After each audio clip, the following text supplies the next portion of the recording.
and so it begins. And here we are. Oh yes, you're live, guys. Everybody face the front, please, and pretend to be.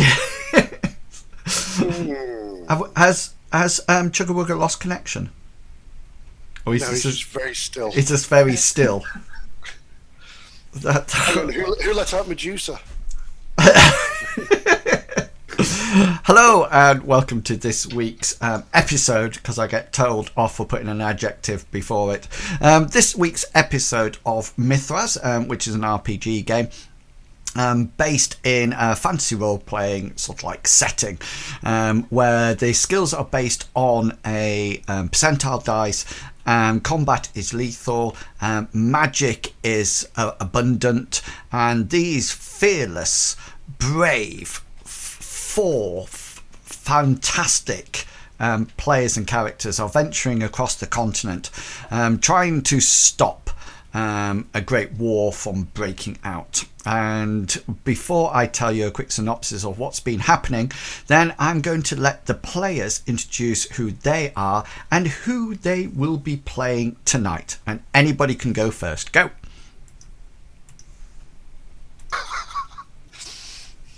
Through the mists of time, he came. His name is Hasra. Nobody go. Oh, hang on. You were all turned off. Sorry. So. How can you tell? Yeah. Go now. In this video, Who's going first? It doesn't matter. Whoever wants to go first. Whoever wants to set it off. Well, I'll speak. Otherwise, we'll just all be there in silence until the stream ends in 3 hours' time. Hi guys, I'm Chugga. I'll be playing Gulliver, the apprentice sorcerer. He recently enrolled in the Order of the Kraken, which is one of the 4 ordinary sorcerers. Put your teeth in.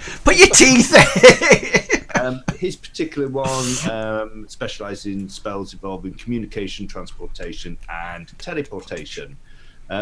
As a sorcerer, Gulliver has the ability to shape his spells to suit his needs. Basically, he can change the range, the magnitude of it, the number of targets that his spells can affect, and he can even combine several castings or several spells into one casting. And yes, Gulliver, a sorcerer. I'm done. Cool. Who are you passing the mic to? I'm not. Oh, right. I'm taking the microphone. I'm Mr. Pickles, the brash one of the group, I guess, apparently. I play Bartleby Fumis, our least brash member, our theist of the Light Moon goddess. He's sort of our healer, our monster historian, though only on goblins, and the person in our party who wears all the cursed items. I say cursed because they don't come off, such as a death mask and a beautiful armband. And with that, I'm going to just drop the microphone on the podium. Hi all, I'm Medivac, and I play Hasra Khan. He's a nomad, he's a scout, he's a fighter, he's a kill stealer. He's many of these things, but most of all, he's a friend of all these people here he met recently while on an errand for a count. And he's travelled far and wide. He doesn't hold much truck with sorcery. In fact, it pretty much scares him. But he's learning more about the world and the gods in it and the strange creatures that are in it. And he's finding new and wonderful ways to kill them. No, to learn more about how to defend the defenseless in the world and help this group and help Mr. Bartleby take these things off himself, which he keeps sticking on himself. With that, I shall drop the mic. It looks like it's just me. Hi guys, I'm Longshank CPG. Tonight I am playing Hengist, the warrior far away across the sea, embroiled in warfare, strife, and treachery. He sailed to Odes in search of his sister, who had been stolen in the middle of the night on the eve of her wedding. And he landed in Lindowe and then has been exploring Odes in search for her this whole time. Found random people who he thinks can help him. Started forging a friendship with Gulliver in the very beginning, and then Bartleby more in the middle, and then this weird bloke called Hasra more recently. And then he's kind of fallen in another quest as well to save the world and Lindowe from the clutches of the evil necromancer, chaos spider woman, sorcerer lady, and then once again save his sister. And with that, I'll return the mic back to Inmos. It seems ages since Gulliver and Hengist actually arrived in Odes. So much has happened since then. Anyway, yeah, so the party are currently underground. They have been ported over the opposite side of the continent to where they landed, which was the capital city called Lindowe, and they've been ported across to the other side via magical portals commanded by Gulliver's order of the Kraken, and they've been out there gathering up key elements, namely Hasra's treasure, which was a funeral mask that forms the second of three artifacts that actually allow the party to somehow get in touch with a divine entity called Cassini, who has some kind of power or artifact or something that the Knights of the Templar actually used ages ago to stop war breaking out across Odes.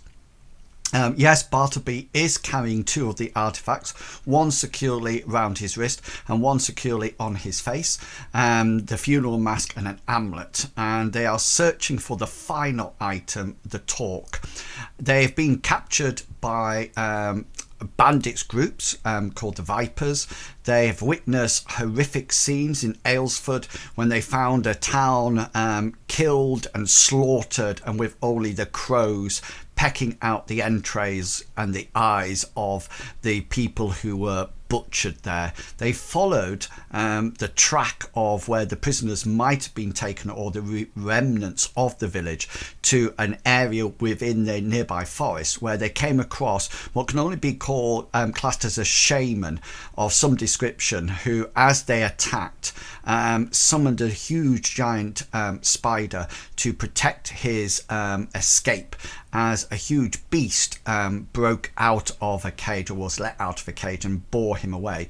The party, after a very slight detour, were on hot pursuit, and last week we found them eventually, after much heartache, actually finding the entrance to what appears to be an underground barrow or some kind of tunnel system. Within the tunnel system, they have been encountering spiders, which are very similar to the one that the shaman summoned up, but less big. They've also found some crates that seem to be full of chalices, and they've sort of like seen a whole one of these being just dropped. But apart from that, their entrance to the caverns or the barrow have been uneventful up to this point. We left them there. I think that was where we left it last week, and I think if I just zoom you across to here, this is where we left you. Is that correct? That looks perfect. Yes, We just dispatched all the spiders. Yeah. So there. Got all the kill steals, you mean? Yeah, so there was some a few dead spiders here. Hasra, I'd just like to remind you that thing to the right of you. It's a pillar, isn't it? That goes Yeah. all the way. Yeah. And I think the other thing that we actually stated just at the end of the last session was Bartleby and Hasra, and probably Hengist as well, can see through the light that there are some bars just at the through the light there, that you can see some like metal or wooden bars that are actually going from the top of the cavern, the ceiling, right the way down to the base. And I think that's where we actually left it last week. Does anybody have any questions or anything that they want to check out before we venture forth? I do not. Cool. Okay then, so Hasra, Bartleby and Gulliver, I can see from the map that you are the bearers of light. and so I think you did put some things down, but you've picked them up. Luck points will have been replenished. Magic points will not have been, since you have not had a long rest or anything like that. Will I have to make an endurance check because I think I was due on at the end of last turn? Combat has finished, so and I'm assuming this is what I'm assuming is that your anybody who's got fatigue at the present moment of time will assume that you've taken a slight rest, breather before venturing forward. And so if you have got fatigue, then make sure that you've removed it from your combat tracker. Anything else, because that scene, that encounter has finished, then anything like blade sharps or protections or anything like that has gone. I don't know if you knew, but on the character sheet, you probably knew this before me. Can you see it says damage modifier, then it says temp? I didn't realise that the temporary damage mod represents the steps up or down on the damage modifier table. Can you see? So if you gain increased strength, you just put like 1 in there, and I think it ups it one limb. It doesn't increase your damage on your weapons for like blade sharp. It's more just in case. I think mystics have a spell, I think, that allows them to up it. Is that right? I think that's the case. Not sure. Yeah, I think that's the case. So so that's why there's a temporary damage modifier there. Yeah. Okay then. So I'm happy to go for it. What would you like to do? Bartleby would like to wander up curiously to these bars, and not expecting to see something so manufactured down here. Okay then. If I could roll commerce perhaps to invest. Hang on, just 1 second. Let's get everybody's actions together, and then we can move as one. So Bartleby's going to go up to the bars. Hasra. Angus will probably go a little bit further round than Bartleby to protect him from whatever's in that area. Cool. Hasra? I will wait until I see Gulliver come forward, because he's on his own back there at the moment. I will probably move towards him, but if he moves forward, I will follow with him. Okay, and Gulliver? Gulliver can't remember whether or not anybody went down. I did, and it was just solid cobwebs all the way through. That there is solid cobwebs, and this here was solid cobwebs. There was cobwebs stretched sort of like over here like that, but I think Henger's knocked them down in the last session. He got his feather dust. Okay, so Gulliver's going to back into this room, but he's going to keep an eye on the way that they've come, and he'll keep his lantern out, and he'll get one of his throwing stones from out of his tunic just in case. Okay then, so I'll just move people up. I presume Hasra, you can move sort of like here. I'll literally be shadowing Gulliver, just to keep him protected, because he's the youngest of the group, and it's the most fun. Okay, so you can see as you come around the corner, Bartleby and Hengers, that it seems to open up into quite a large cavern. If anything, the height has actually increased somewhat. It looks like this is more of a place where people have often sort of like been around and actually participated in activities. There seems to be a walled area fenced off, and Bartleby, just in front of you there, you can see that there's some kind of trough. It looks very similar to sort of like a feeding trough or something like that. You do notice from where you are that the bars seem to be human factured. It definitely looks like they've been rammed into the ground and into the ceiling. So it doesn't look like they're sort of like just resting there. It seems to be quite a strong holding cell. The other thing that you notice is that the actual gate or the barred door that should be here is actually it's been removed and knocked down, and it actually lies in the entranceway, sort of like on the floor. It looks like it's been unhinged, and it doesn't look like it's been broken. It just looks like it's been unhinged. You can probably see that you can't see the back of the tunnel to the north. It seems to curve round slightly. You can see that there's various stuff in here. It seems to be more like bedding. It looks like it's old straw. It doesn't look. It looks too big to be a human bed. It's something a lot bigger, and the bale in the corner there looks like, Bartleby, it's been there for quite a while. Just before you do your roll, Bartleby, just in front of you both, you can see that there's two pillars that go from ground to ceiling, and it looks like they actually have been erected to keep the wall up, the ceiling up in this part, as if it looked a bit dodgy, and so they've been it's been trussed up, and it looks quite makeshift at that point. You also notice that there is a barrel there, and there seems to be two almost like bars. They rest about this far up off the ground, and they seem to be attached there. I think the closest thing that you can get from it, it looks like maybe it's something to tie on to them. They look quite shiny and almost like clean, as if something's been rubbing on them. Yeah, Bartleby, what did you want to do with your commerce roll? My main question was that I wanted to accomplish with the roll is whether it's like fine steel or if it's like really crude, or what the general level of quality is here. Yeah, roll your commerce roll.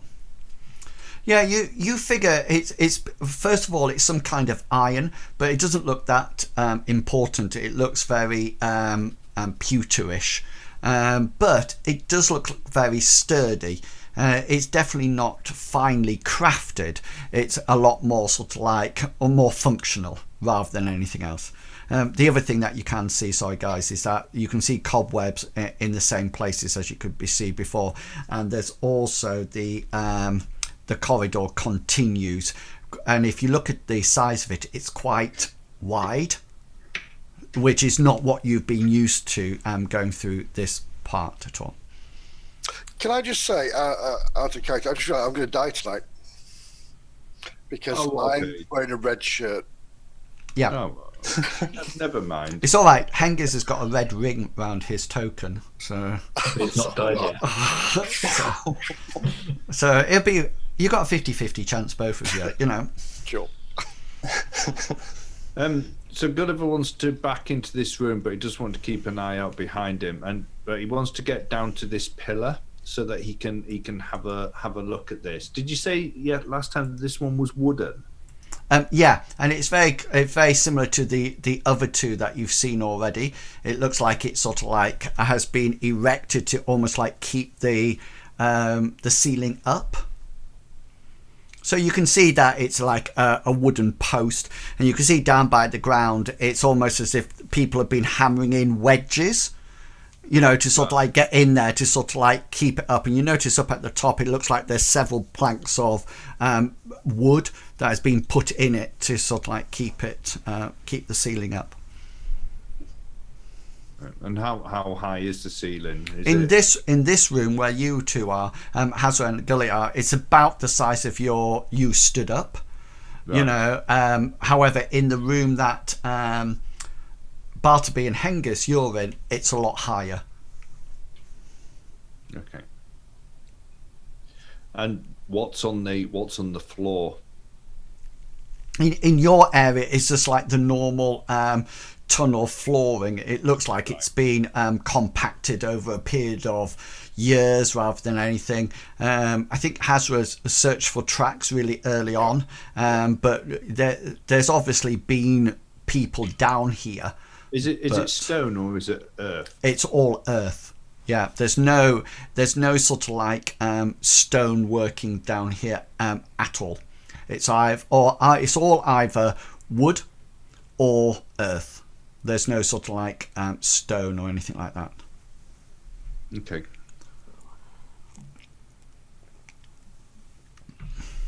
And there's no that's nowhere down there.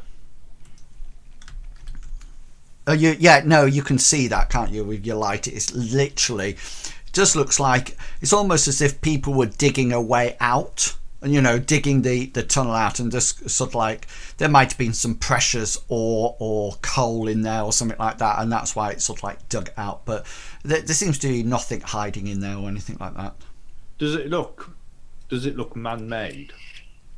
Does it look dug out with tools, or does it look natural? There's no real way you can tell that now, because the actual walls are quite they're dug out, and whether or not that would be from a burrowing animal or tools, there's no way of knowing at the moment.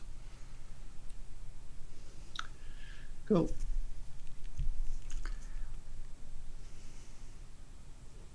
Right, Gulliver's going to go round into this area. Yeah, so you can see the setup how was previously described. So does this bit here look like it might have had a gate on it at some point? Yeah, that is the bit that was the gate is actually still there. It's actually just sort of like lying down like that. Like it's been lifted off its hinges and just fallen over? Yeah, exactly. So it doesn't look like it's been broken. It looks like it's just been removed and laid down, and that's it. Okay. He'll go into this area here. What are these? Sorry. There just seems to be like almost like straw beds. But when you can't get actually closer to them, Gulliver, they're definitely not beds. They look more as if they're nests. And you can actually see now round the corner. And you can see that there's actually another one round the corner. You can see that now. And you can also see something else from where you are, because down to the southwest of you, you can see something very clearly. Can you see it? Is it like a bridge or something? Well, yeah, it's almost like cobbled. And right. As you sort of like go past Bartleby and Hengist and sort of like enter the area, you sort of like cast your eyes down through the cells and the bars, and you can see another pillar of wood, if you can see that. That seems to be holding up, but it's all of a sudden the natural ground changes, and just at that area, and what you see, it seems to be some kind of cobbled stone, as if stone has been laid onto the into the actual track or into the tunnel. And you can also see from where you are, it seems to be like a set of stairs that is going down. These bars, they go floor to ceiling. Correct, yeah. And the gate would have done as well. And this is a trough. Yeah, it looks like it has some kind of water in it at the moment. Yeah, sorry, Hasra. It's sort of something that like we see villagers keep in the steppes when we used to travel through, and they used to have animals penned up in there and just for breeding. It certainly looks like some kind of enclosure. It could be animals. It doesn't look like it's human, because once Gulliver's got inside, they definitely don't look like human beds. Gulliver, can you just make for me cobwebs in this? Yeah, so I just need you to, that's what I was going to give you. I just need you to roll a perception check to see how much information you actually get.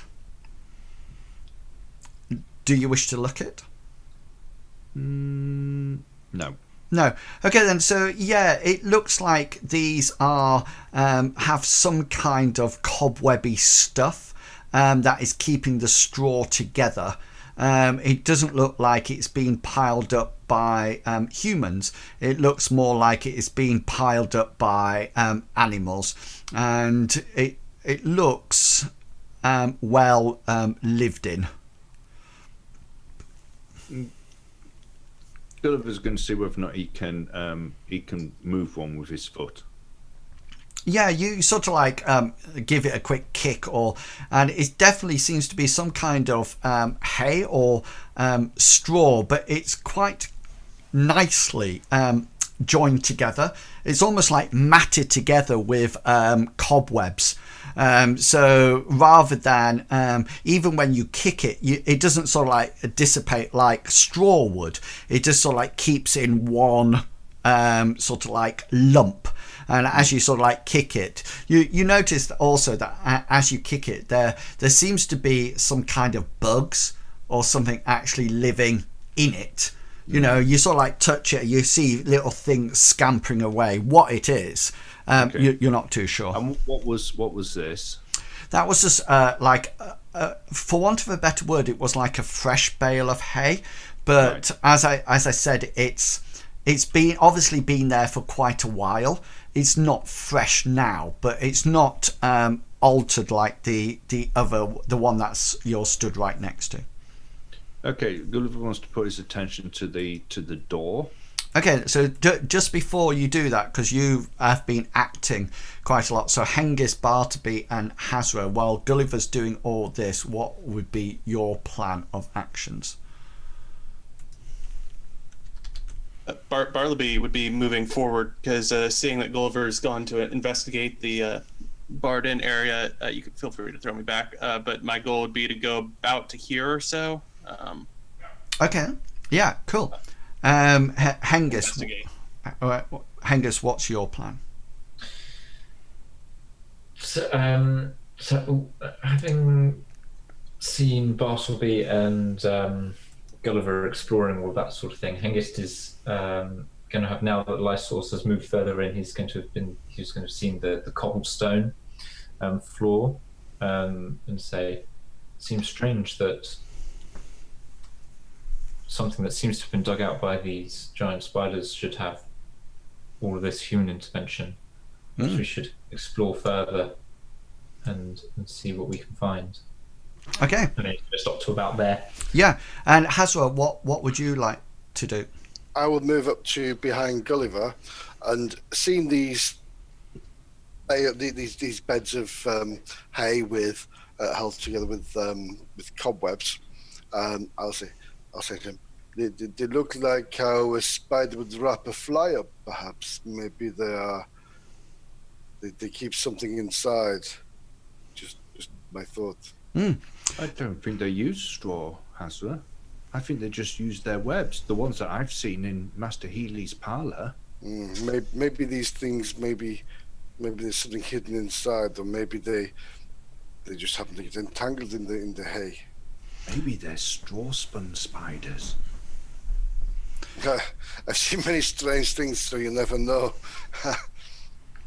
So I just want to move down to Bartleby and Hengist, because something actually happens down here before all this happens. So Hasra, you're fine where you are. So Bartleby, you moved off. Hengist, you said your speech here, and then you then started to move down towards that, but you only get to behind Bartleby when something else actually happens in front of you, Bartleby, because as you're hearing Hengist behind you, and you're sort of like powering on down to the area that you're at, it's at that moment that while the others are talking, that you suddenly notice that behind round this corner scurries another of the spiders that you've seen before.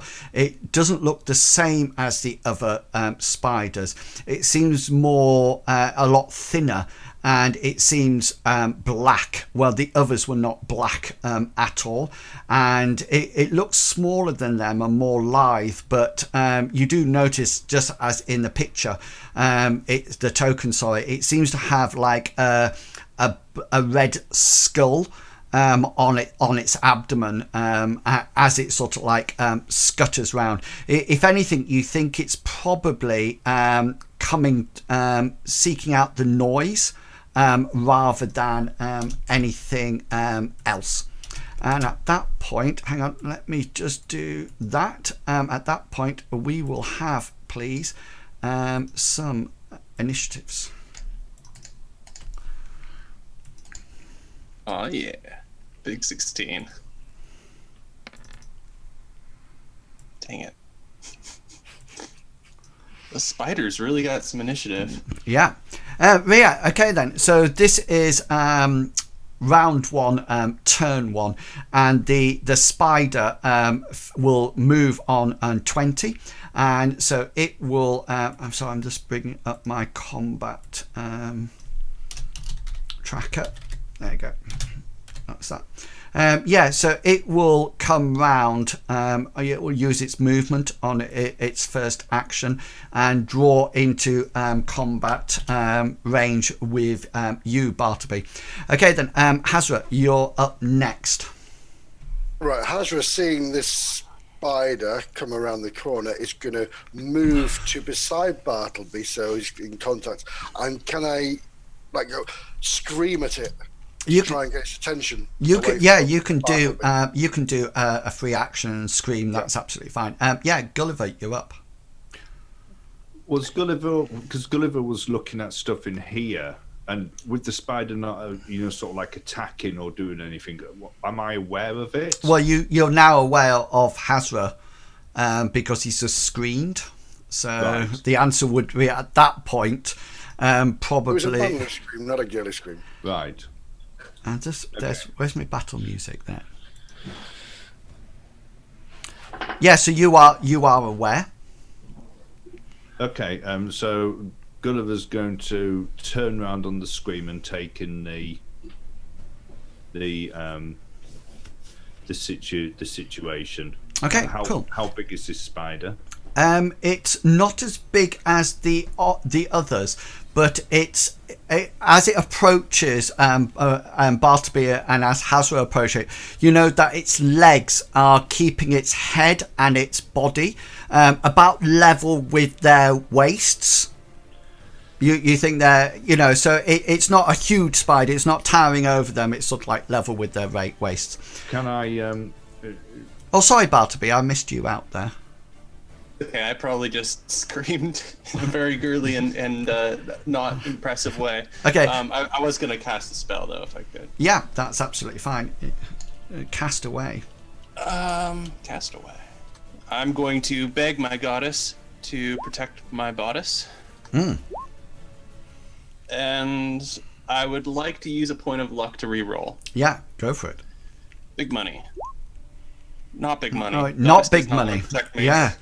Due to your god, probably Amriel sort of like probably looks down at you and sort of like says, combat is for the followers of Maroth, not the healing nature of Amriel. And sorry, Gulliver, is there anything else you would like to do? You've taken in the scene, yeah. Could I hit this thing through the other two if I threw my throwing stone, or is it too? No, it will actually be a formidable throw now because they're in combat, which would make it hard, but they're also towering over it at the moment, so that would make it formidable. So you can, if you roll a formidable, you will hit the spider. If you hit anything less, we'll see what happens. It'd be funny if it hits the back of Hengist's head. No, Hengist has had that before. Do that. Yes, Gulliver, what would you like to do?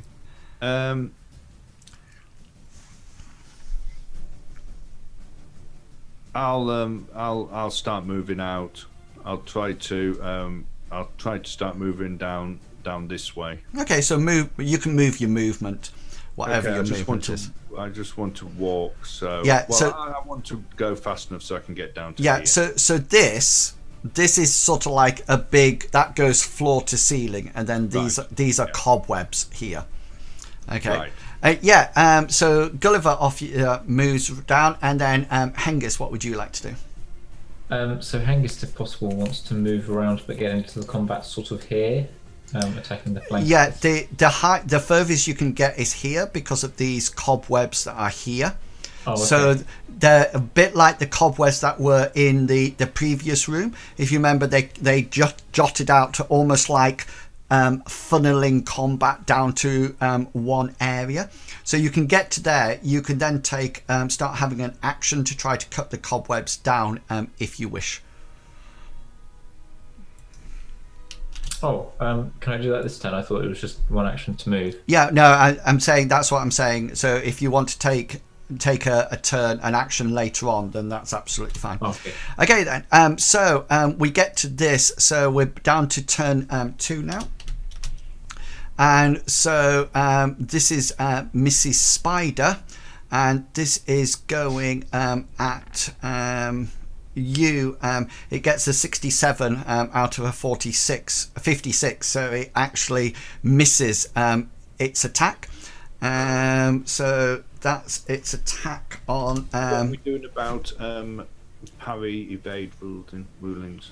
Yeah, the reason I removed it is because it actually states further down in the rules that and I checked it on the Reddit, the actual people can actually decide what to do before they parry. But it's like the interesting thing that somebody said in the comments, which was really interesting.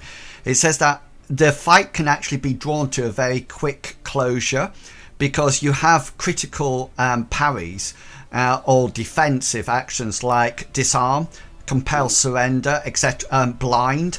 So, you know, if the person actually does decide to critically parry, they can literally bring the fight to an end straight away. That's what I did last time by disabling their next turn. Yeah. So Bartleby, this spider sort of like rears up, and as it comes trundling towards you, it tries to snap at you with what seems to be two giant, big fangs that are jutting from its front, but it miscalculates it due to its error rather than your luck, and sort of like falls short. Hasra, you're up. I will, seeing it attack Bartleby, I will thrust my spear at it. Cool. And you would like to have one of those. Yeah, so it will use an action point to try to do its normal parry roll with its leg, but fail, so I need special hit location and damage. Yep, choose location, and it's going to be thorax. That seems to be the way forward at the moment. Yep. And damage is going to be 2. I got a 1. 2. Yeah, so you sort of like whack it with your short spear, but it just sort of like bounces off its chitin exoskeleton. It does look quite annoyed that you've just whacked it. Bartleby, you're up. It's an evade check to move myself backwards, correct? It certainly is, yeah. Oh gosh, ugly 14. I'm not good at evading. So would I have to use evade to stay within combat but circle around? Like if I was to move myself over to here. Yeah, but the only thing that would happen is that if you're not evading, then really and truly all that's happened is that the combat face has come round to that side. So it's only if Angus could jump in at that point, right? Yeah, I don't know. It's not that tactical. Unfortunately, it's not sort of like I'll just move here. What would happen is that if you move there, because if you evade, then you can do it. But if not, the combat would just move like that. Can you see? Because you're like a whole thing rotates around. Yeah, because you're not technically evading combat. If you want to evade out of it. And then you can go whichever direction you want, but then officially you're no longer in combat. But that's, I got you now. That makes sense. I'm gonna evade backwards. Okay, cool. So what you need to do is roll an evade roll. That was a hard fail. on my end. Yeah, so you sort of like try to almost like stumble backwards, and the spider just sort of like presses its attack, and everything just sort of like shifts backwards a little bit. Gulliver, you're up. Is these webs sort of like floor to ceilings, or could I Yeah. throw my stone through it? No, you can't. Nothing can get through them. A sword could, but not. You know, you could cut your way through or burn your way through, but at the present moment in time, nothing's going to get through there. It's as if the spiders are sort of like taken a large gap and sort of like made the cobwebs come out a bit to sort of like funnel, just like it happened in the previous room. Right. And are they sort of like thick stuff, or Yes, very. right? Pardon me. Right. I'll diver. Okay. Cool. And Hengist, you're up.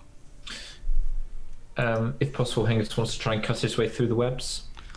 Okay, yeah. So you start making hacking sounds behind Bartleby as you try to get through the webs. Excellent. So that's just another a normal skill, and just make a brawn roll for me. And we're moving on to turn 3. So you take a nice sort of like swing at it, and all of a sudden you find that your sword actually snags on the on Gulliver, yeah, on the web, and it looks like it's a lot stickier than you thought. If you want to roll it, you can't roll it if it's roll it if it's fumble. So it actually sort of like sticks on the web. You'll need to roll brawn next action to pull it off. Who's got turn any action points left? Spider doesn't. Hasra? I do, yes. I've got one left. Yeah. What would you like to do then? I would like to attack the spider again, if that's okay. Yeah. Cool. And we shall go like that. Oh. No, we'll yeah, that's fine. I missed. Yep. Yeah. Cool. And Gulliver, do you have? Yeah, Gulliver will drop his stone and draw his knife. Okay. Cool. And Hengist, do you have action left? Hengist does, and Hengist is going to try and retrieve his sword from this spider Yeah, web. so Taking the spider web out with it. Yeah. So do a brawn roll for me. That's better. Yes, you sort of like yank your sword out of it. Medivac, you just need to change your token. Oh, sorry. It says Medivac rather than Hasra. Cool. So we are now moving into combat round 2, turn 1. So the spider goes first. Now, obviously, Hasra, you've whacked this, so you naturally have the spider's attention now, as what I thought would be your desire. So, yeah, the spider takes a lunge at you and gets a 63 out of 56. So, actually misses. And Hasra, you're up. Again. Oh, with the shock of seeing the spider leap at him, he just didn't get perched. Doesn't quite get it right. No. Yeah, and so that's that. And Bartleby, you're up. Bartleby is going to try and evade forward if I can. Okay, This yeah. time. Roll your evade Yeah. skill. And I can't. Oh, look it. No. That's fine. We can do... No. So combat is just sort of like moving, unless you want to lucky roll. I'm not going to luck it. No. I'll hold on to my luck. Just could be. Remind me at the end of the combat why that was to tell you why that was a good decision, by the way. Gulliver, you're up. Gulliver's going to try to cut these webs with his knife. Yeah, make a brawn roll for me, please.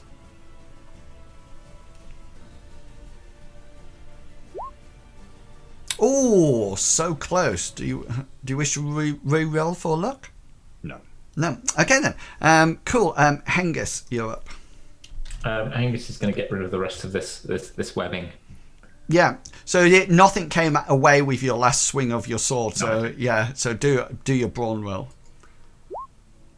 Yeah, you start to hack through it quite effectively.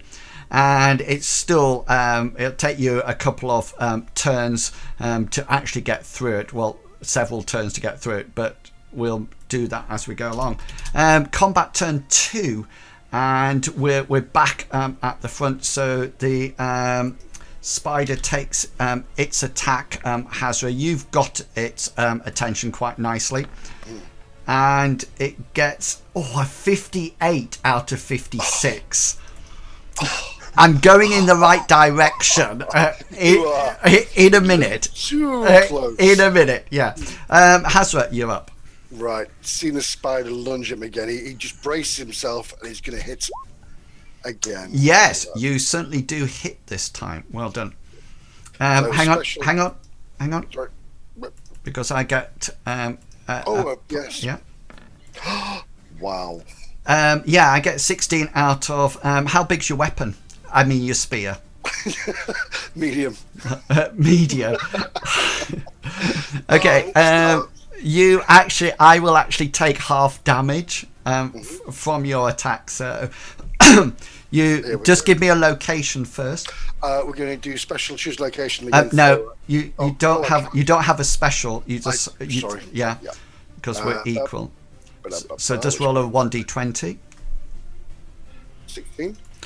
16 is actually one of its front legs, which seems sensible as it tried to parry with one of its. So just do some damage for me, and then I just 5. So that's 3. Yeah, and it takes it's sort of like your spear thrusts out, and it tries to knock it out the way with its leg, and you sort of like it takes some damage, but it seems to absorb it from its chitin shell.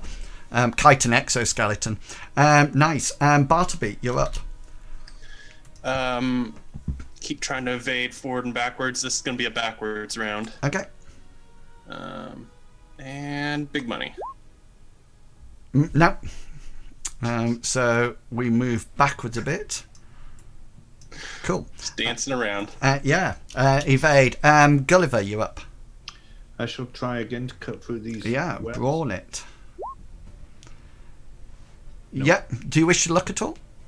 No. No. Okay then. And Hengist, you're next. Angus is going to get through as much of this webbing as possible. Okay then. Yes. Roll your brawn. No. Yeah, so you both you sort of like have a sideways glance, Bartleby, as this spider, and you see sort of like both Gulliver and Hengist frantically trying to hack away at this cobweb, but you notice that several times they seem to be dashing their daggers and blades in it. It just seems to be going through holes in the web, and at other times they sort of like cut it in, and then it gets caught on the hilt, and they're pulling it back out. We're down to turn 3. Giant Spiders used up its 3 action points because it tried to parry last round. So Hasra, do you have any points left? I do, yes, and we shall do a miss. A miss. Thank you. And Bartleby, what would you like? Do you have any points left? Oh no, I'm Gulliver. Bartleby. Yes, I shall. No. And Hengist, do you have any points left? Yep, and still at it. No. No. Okay. He's getting distracted by Gulliver. He's hoping he sees this spider coming Yeah. out. End of round 2. So anybody who has so Gully, Hasra, and Bartleby, you need to do endurance checks, please. 1 point off. Yeah, and Gulliver. Oh! Hasra takes fatigue. Gulliver, you don't take fatigue, even though you're hacking as hard as you can to these cobwebs. And unfortunately, Bartleby, you do take fatigue. So that's the end of combat round 2. So we're in combat round 3, and we're up to turn 1, which means the spider goes first and shoots out its bite to you, Hasra, and makes contact. This is going to be painful. I will attempt to parry. Okay, cool then. Just roll your combat style. And it's hard as well. So you fail. Do you wish to use luck? No. No. Okay then. So he will. I will roll a 1d20 because I don't trust the thing. As this comes in at your 14. Whatever. Yeah, which is my right arm. Oh, nice. Yeah. My undamaged arm.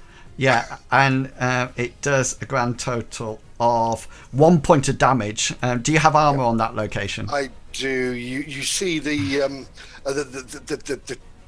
mouth clench onto his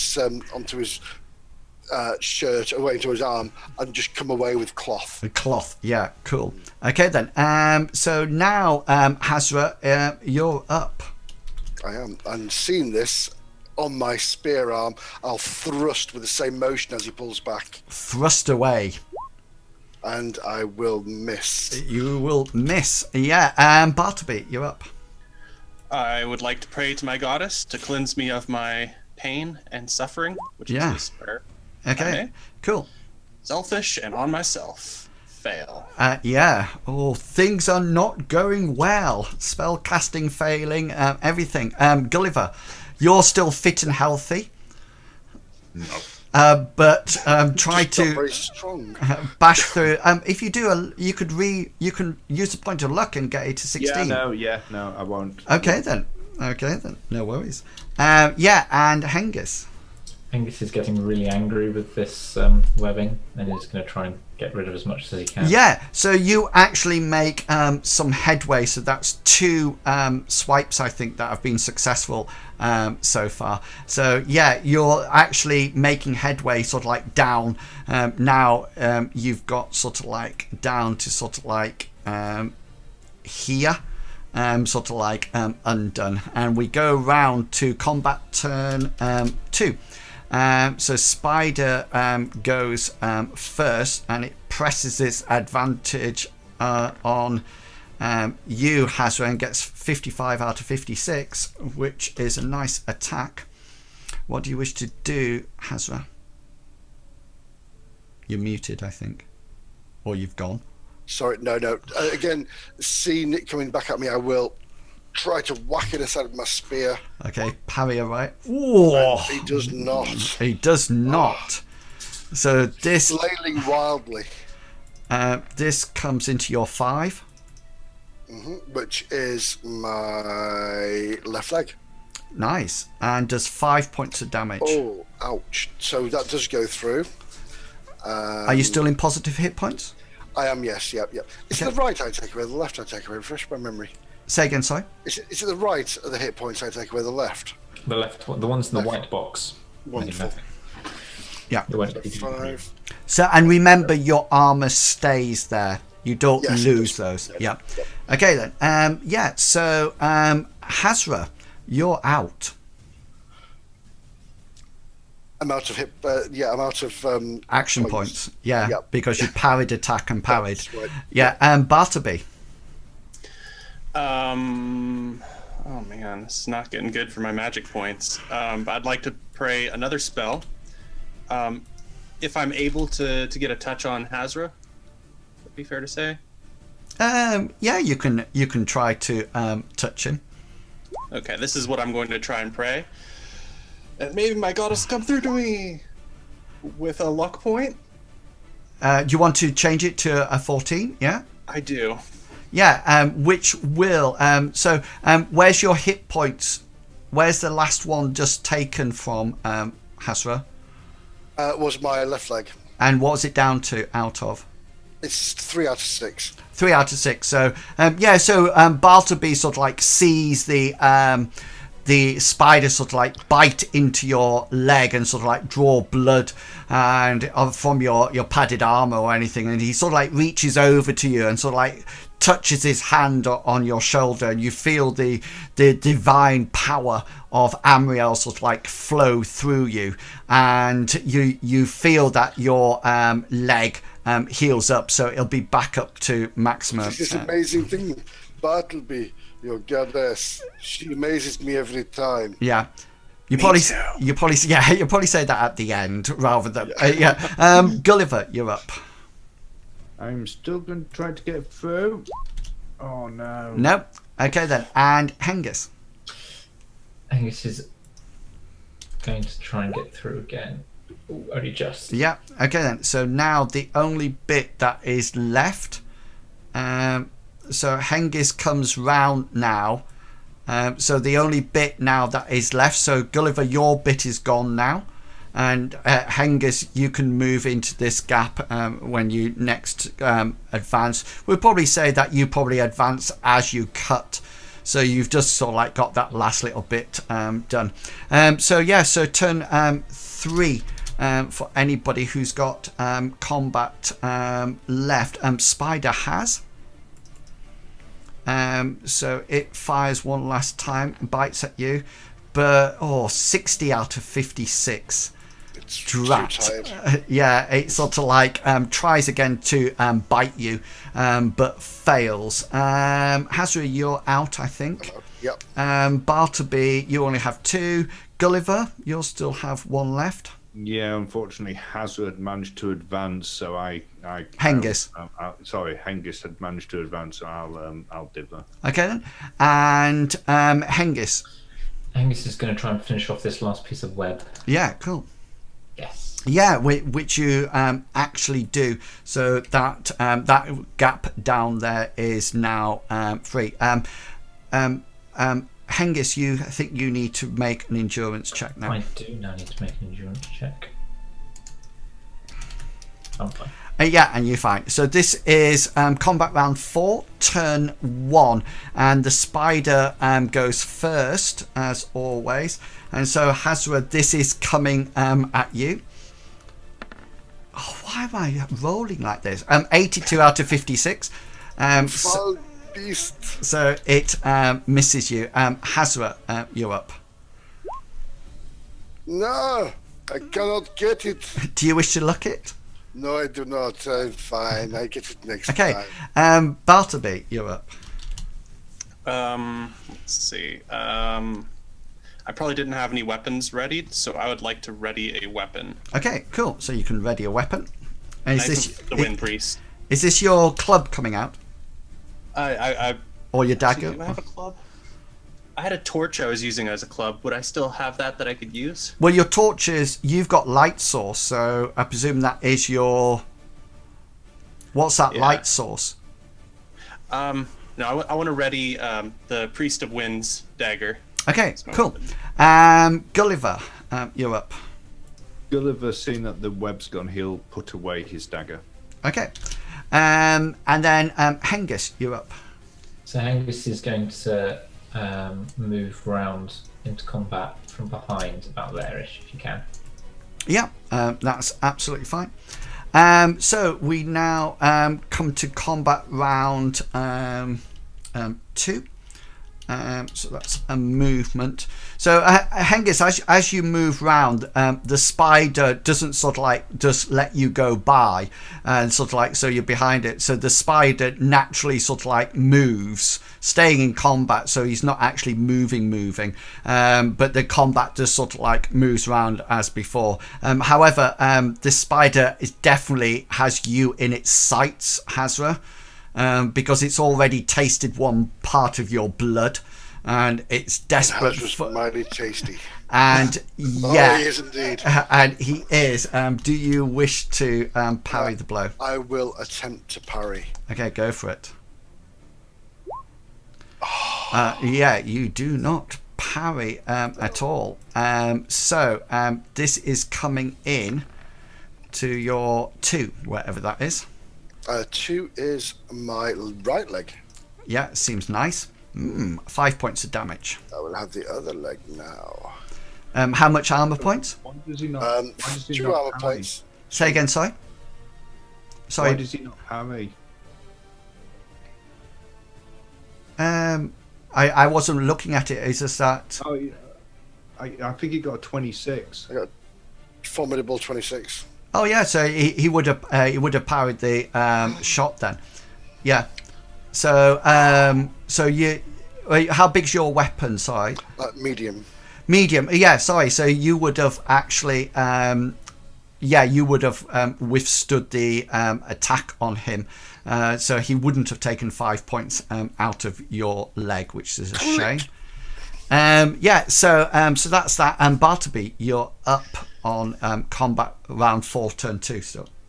Well, Bartleby, with his dagger drawn, is gonna go street thug style and try and end this fool. Cool, if I may. nice, yeah. Here's my fail.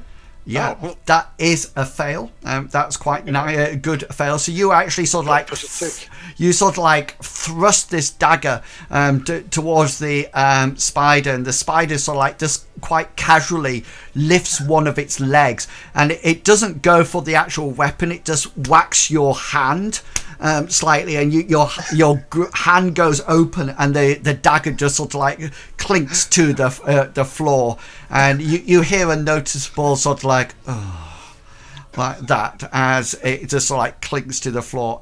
Gulliver, you're up. Hang on, I've just lost roll 20. All I've got now in front of me is just like a white.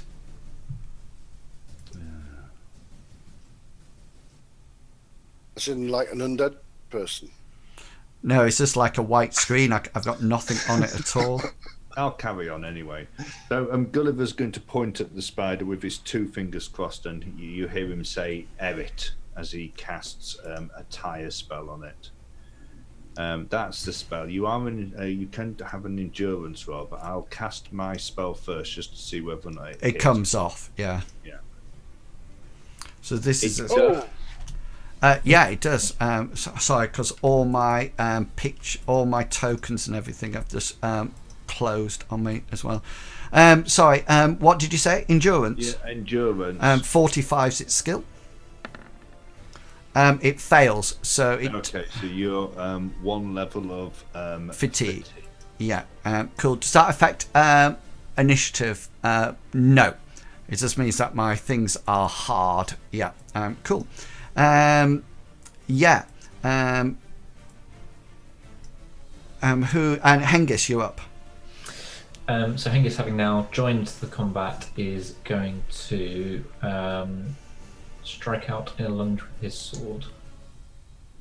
Yeah, and that will hit. The spider will parry, but he's now at hard because of his fatigue. Oh, but does it nicely. I need hit location, please, and then damage, which I will take half of that. Roll D20, so in its fancy 9. In its 9, which is one of its 4 legs. So you take 3 points of damage. 6, so that'll be 3 points of damage. That just bounces off the chitin off it altogether. So so we're around here at the moment, and that's turn 2 finished.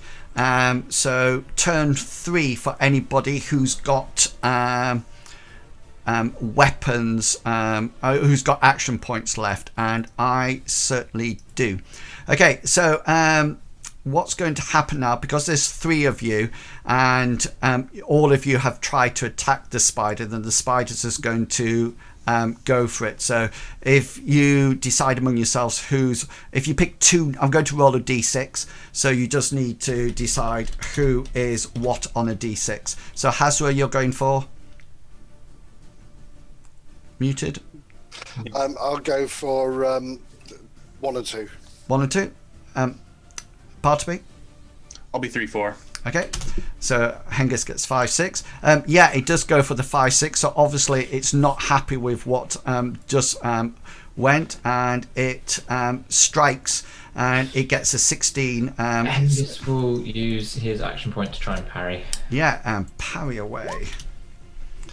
Yes, you successfully parry, and you have the bigger weapon, so that's all right. You parry the whole damage as it gets knocked out of the way. Hasra. I think I'm out of action points. Right. Okay then. Bartleby. You don't have any. Gulliver. Yeah. Gulliver's going to cast another spell, this time pointing at him. He'll shout out, Noit Persid, and cast this spell, which again you can have an endurance Thank save you. if I actually... yeah, I do. Yeah, so I'm actually at hard, aren't I, because of my fatigue? But he succeeds on a 16.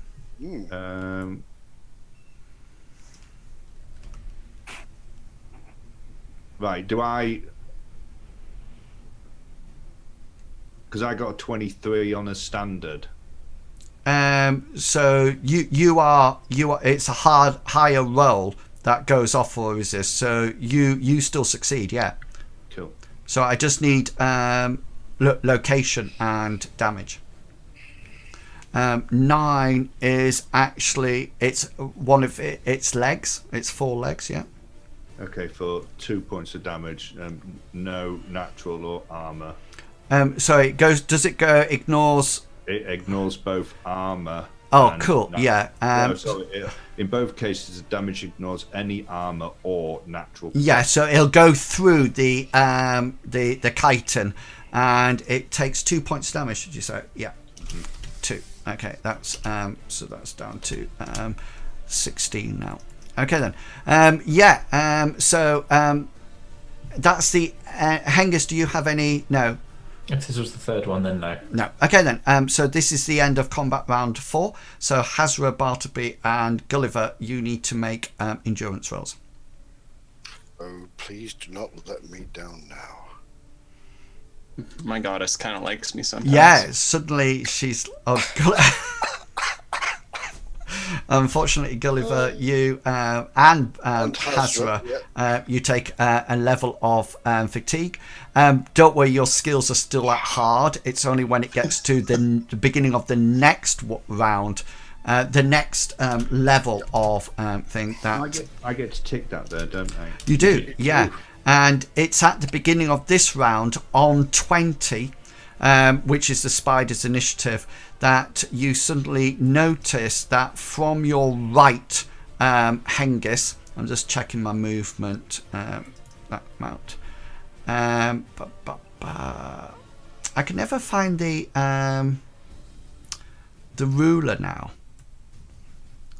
I'm the ruler. Yeah, you notice from here scurries another spider that comes into combat with you. So it actually uses its movement to get right up to you, Hengist.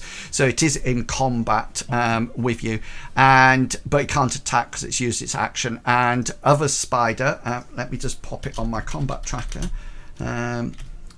Spider 11 out of 27.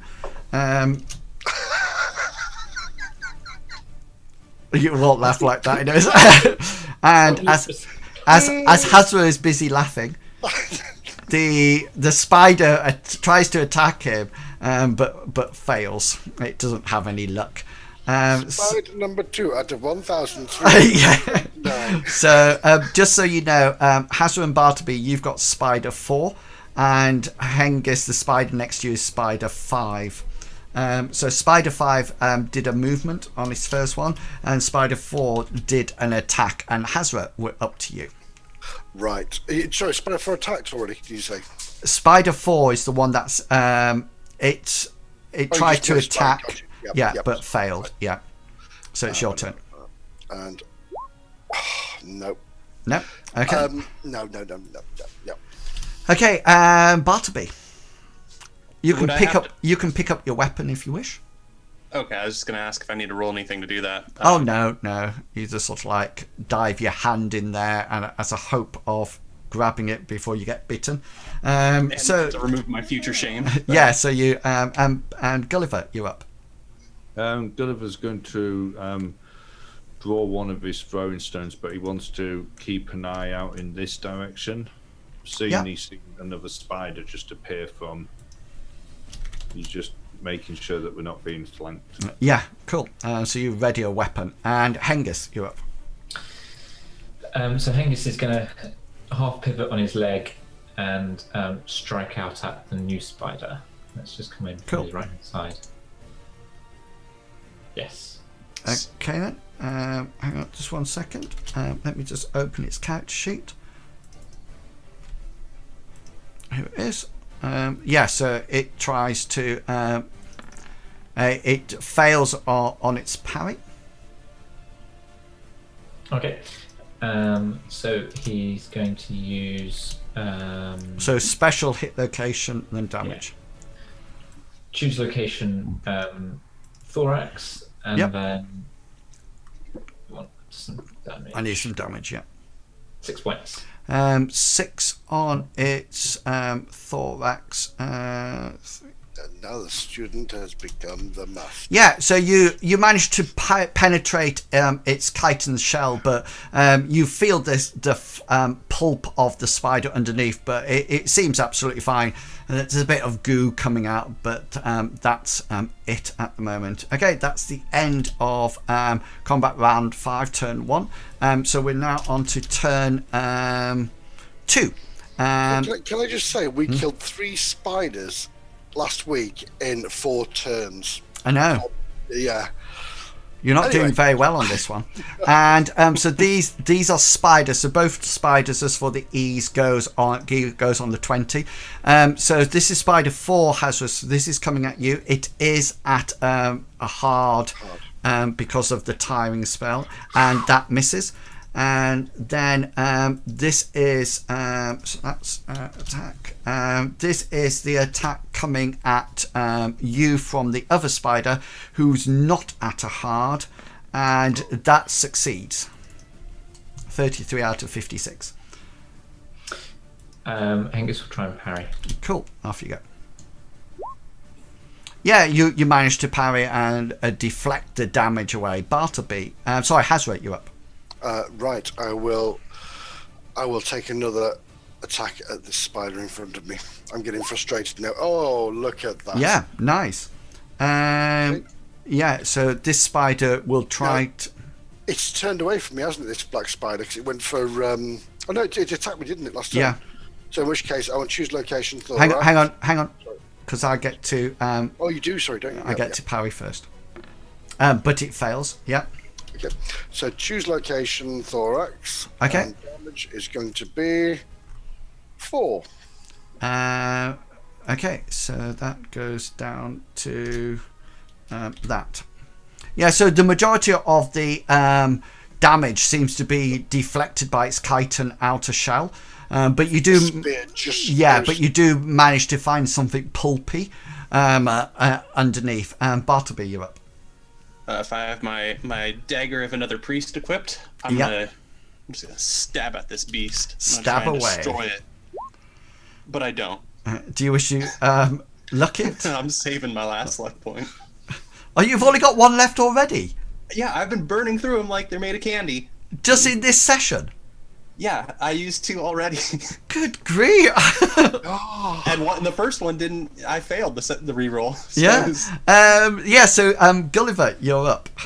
Gulliver's going to do the same action as he last time. He's keeping an eye out. Okay, so keeping out of perception. Yeah. Okay, cool. And Hengist. Hengist is going to try and finish this spider off. Okay, so you're going to give it an attack. Yeah. Yeah, that succeeds. It can't parry, so you got a special hit location damage.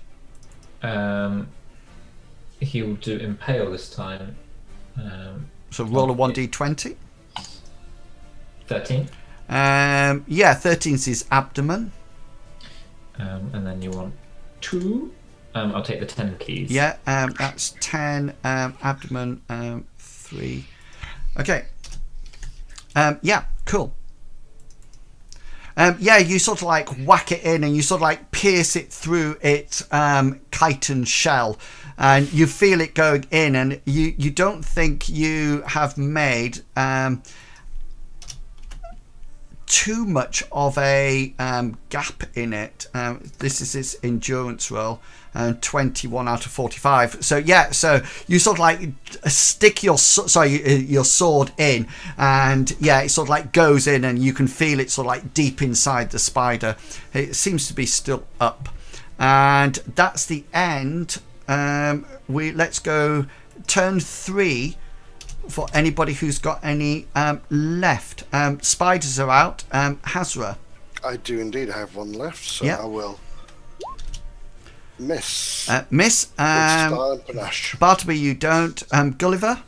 Yeah, Gulliver's just doing the same action. Okay, cool. And Hengist. No, I don't. No. Okay then. Cool. So we are now going to combat round 6. So Hengist, you need to roll a fatigue check. Well, actually, you I do it at the end, don't I? Yeah. Sorry, I meant Bartleby, Hasra, and Gulliver. You need to make, because you make it every 2, don't you? Yeah, so you'll do it at the end. Everybody will do it at the end of this one. Okay, then. So spiders go first. This one, Hasra, is coming at you. Mm-hmm. This is the hard one. It succeeds. 35 out of 38. Oh, Hasra will try to parry. Okay, go for it. No, he fails. No, cool. Well, not cool, but Typical. this comes into your 2, wherever that... Which is my right leg again, sorry. Right leg, just for 1 point of damage, so No, it absorbs it. He grabs onto my padded armour and just rips it, pulls, rips it a bit. goes, Yeah, yeah. and this is 5 coming, spider 5 coming at Hengist, and that misses in any case. So yes, so Hasra, you're up. I will attack. Badly. Yeah, so you're obviously tiring through combat now, and Bartleby, you're up. More of the same. That gangster theme. Let's see, where is it? And miss. Oh no! No, That's okay. That's we gotta get serious now. that is a hit. Okay, so the special that I want to use is Hang Impale. on. You are assuming that I'm not going to parry it. That's right. I'm new to this combat thing. So this is my parry roll for Spider 4, which he gets a 66 out of 38, so it fails. So you have 1 special hit location damage. So your special is going to be what? Sorry? Impale. So you need to do roll a 1d20 for me. 13. 13 is its abdomen. You're obviously going for the right bit, and then roll double damage, and then take the highest. We'll go for the 3, I think. And you sort of like whack it in, and it just sort of like skints off the you probably did an overhead stab like this to get it into this abdomen, and it actually just clinks off the chitin, and that's it. Gulliver, you're up. Same as last round. Okay, and Hengist, you're up. Hengist is going to try and pull this sword out. Okay, yeah, it's a brawn roll. So I got 63. Yeah, that's success. So I need some damage to the same area, Okay. which is half damage, isn't it? So yeah, so it's half. What was it? I'll roll it normally. So it's 4. 4 points of damage. Okay then. So that'll go down to that. This is the spider's endurance roll. Which gets 19 out of 31. So yeah, it doesn't pass unconscious or anything. It's still fighting. Obviously, there's a bit of spider frenzy going on here as we move to combat round 6, turn 2. Spiders are going first. Okay, then who wants to be odds and who wants to be evens? I'm odd. Okay, you're odd then. I'll be even. Even, yeah. So the spider feels the dagger sort of like clank off its chitin. It sort of like turns round to you, almost like in disgust, Bartleby, and sort of like tries to take a chunk out of you. But either you're super dexterous or your god is looking down at you, because it misses by 1 point. 39 out of 38. So it's almost like one of those slow motion bits that as you pull the dagger back, it goes like that, and you just manage to get your hand out of the way. And Gulliver, you see a small wet patch appear, and then my attack on Hengist, which is no. Hang on, just let me check something. Yeah, this spider's now just defending, because it's got a major wound, so it's not it can't attack, so it's only good to defend. So that's me done. Hasra, you're up. Yeah, seeing the spider go for Bartleby, Hasra's gonna. You're going to attack Full it. guns, and he's going to attack. Yes, you dive in to protect the Thesis life. Yes. And Stay away from us. Yeah. Anyway. Yeah. Yes. Spider 4 hasn't got any action points left, so special hit location damage. We will go for. I'll tell you what, I'm going to do random. Let's do that. There we go. And I need special first. Sorry, special is going to be bleed. Okay, bleed. That's on a 12, which is one of its legs. Yep, we got some damage on that, which is going to be that. Yeah, so that sort of like clinks off the. Hopefully, you have to get his attention though. Say again, sorry. Oh yes, yeah. Yeah.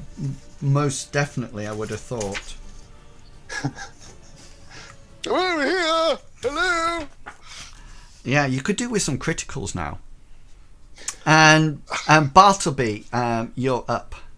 Trying to get the attention back on me, I guess. I'm gonna eventually break through or just waste actions. I'm gonna stab at him though. Okay, cool. Go for it. Crazy overhead strike that misses. That misses. And Gulliver, what are you doing?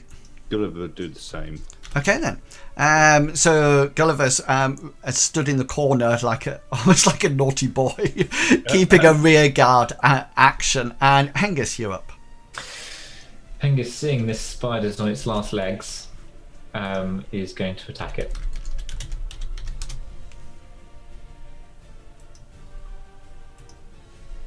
Press the advantage. Yes, that's fine. So he will he can use his action points to and it doesn't manage to parry it. Special hit location and damage, please. So he's going to use choose location, abdomen, and then you want some damage. I certainly do. 7. 7, 4.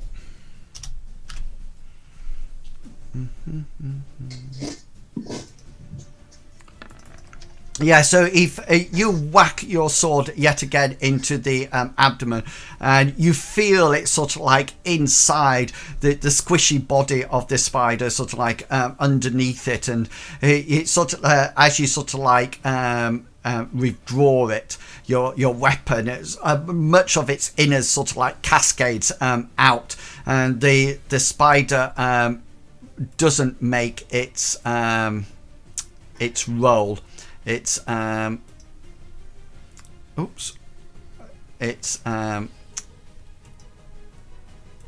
endurance roll, and it dies on the spot. So we're coming back up to the top of the round, aren't we? Because that was on Hengist's. So anybody who's still got actions left. Spider 4 doesn't, because it's done attack, parry, attack. And Hasra, you don't. No, I'm out. Yeah. Bartleby, you wouldn't anymore. Gulliver? Gulliver will continue his last action. Okay then. And Hengist, you will have one as well. Hengist will use his action to rejoin the fight with the other spider. Yeah. Cool. Okay, so this is the end of round 6. So everybody, I think, now needs to make endurance checks. So Hengist, you will take 1 level of endurance. Bartleby, you'll take 1 level of endurance. Gulliver will take 1 level of endurance. fatigue, sorry, and Hasra, you will take 1 level of fatigue. Who's on tired? Has anybody gone on to wearied? I'm unwearied. Okay then. So now all your rolls are formidable. Formidable. And could you take, please, 2 off your initiative? So it's no longer 7. Can you change your initiative? -2. Let's put -2 in there, shall we? Let's see what happens there. Yes, -2 works. Initiative. Temp. Yeah, I'm talking about the initiative on the tracker. Oh, sorry, my apologies. It's all right. I've done it. You're down to 15. Anybody else wearied? No, I'm just tired. Tired. What's Bartleby? Tired. Tired, and Hengus is still up and fighting strong. So that's the end of round 6. So we're going into round 7. Yeah. I should have worn a red shirt. And Spider 4 is quite badly damaged now, so gaining up on it, the 3 of you can quite easily sort of like take it out without taking any more hits, and the spider can be quite nicely removed and killed. It's not going to withstand 3 people attacking it all at the same time, and especially since it'll just end up just parrying. Yeah, and so the second spider dies. So just before we go for the break, from round the corner you can see that there's some crates up at the top. These seem to be intact. There's another corridor here where the spider came from, and you can definitely see that there's some cobblestones, and then can you see these stairs go down? These ones here? Yeah, so that's going down. Down to the level, right? Yeah, so it's either that this area has been dug out more, or the stairs have been built to come up to this level, and the original level was down below.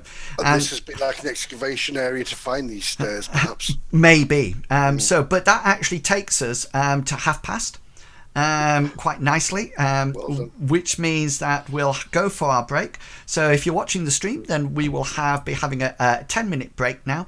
So please go off, refill your drinks, grab something to eat, and we will be back in 10. So please, if you're going away, please come back. See you soon.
on the voice. No. Yes, we are back now. So we left the party as they finished off a combat with two very small and insignificant spiders that just happened to be around. Some people took some damage, but luckily the luck of the gods were on their side and healing has taken place. However, the party are quite tired. Gulliver and Bartleby, you're sort of like take up to 90 minutes, I think, to actually remove your fatigue if you're resting. If you wish to rest, then that's how long. I'm quite happy to say that if you rest for 45 minutes, then you will take... what are you at? Tired? Yes. Yeah, so if you're tired, then we'll say that if you want to rest for 45 minutes, then that'll take you to winded, and then another 4. So just in case you want to stretch it out or make it go quicker, or whether or not you just want to leave it how it is. So as you can tell me in a second, so I'm just going to remove the 2 spiders because you don't need those. So you can see now exactly what we left. So there's some crates up at the top here. You can see that there's 2 of these wooden supports there, and you can see that there's a corridor going off to the east a little bit further up that tunnel, and then down there's a corridor that's definitely man-made, and you can actually see hopefully you can see. But from the map, you can actually see the stonework of this, yeah?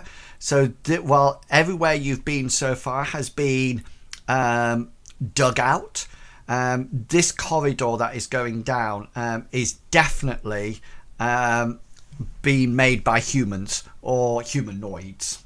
Yeah. So, guys, what would you like to do? I would like to, gentlemen, please, I would like to take a moment just to rest. I'm very weary from this combat. If you could just bear with me, please. That's just fine. We can always stop for light refreshments at the same time, so you guys can, well, the rest of you can regain your strength. Okay. There's surely a harder fight. Gulliver wants to go back to looking at this this gate that was covering that entrance. He wants to see whether or not the actual gate bit, whether or not when it closed would have actually been locked with a key or more of a latch. Yeah, so just to keep things in. What he's looking at for is to see whether or not whatever they were trying to keep inside was intelligent enough to open it. You know, whether if it was just a catch, it might have been an animal that they were just trying to keep in, or if it was a keyhole, it would have been something that had a bit more intelligence about it. Yeah, so just roll your perception for me, please.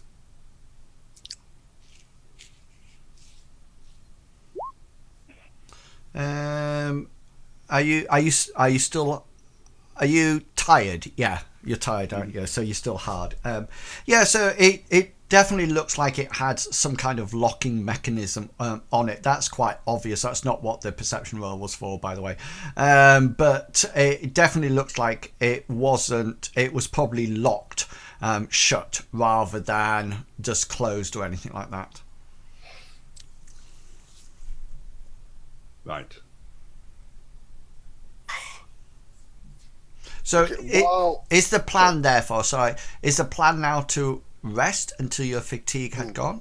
Yeah. Well, Yes. I want to rest for at least 2 hours, but I also want to try and do first aid on myself, on my leg. Oh yeah. So I was just looking at. I was just give me 2 shakes to read.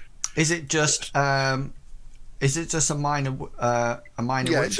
it's only 3 points. It's just a minor wound. Yeah. Or three, So I think. first aid bandages will heal 1d3. Yeah. So just roll your first aid. Well, the thing is about formidable, so I'm thinking about waiting until. I think it would be much by 2 better. hours is up. Yeah, to wait. So yeah, I'm quite happy to move time forward, like for 2 hours, as you sit down and sort of like make yourself eat some rations or eat some food or something, and then recover.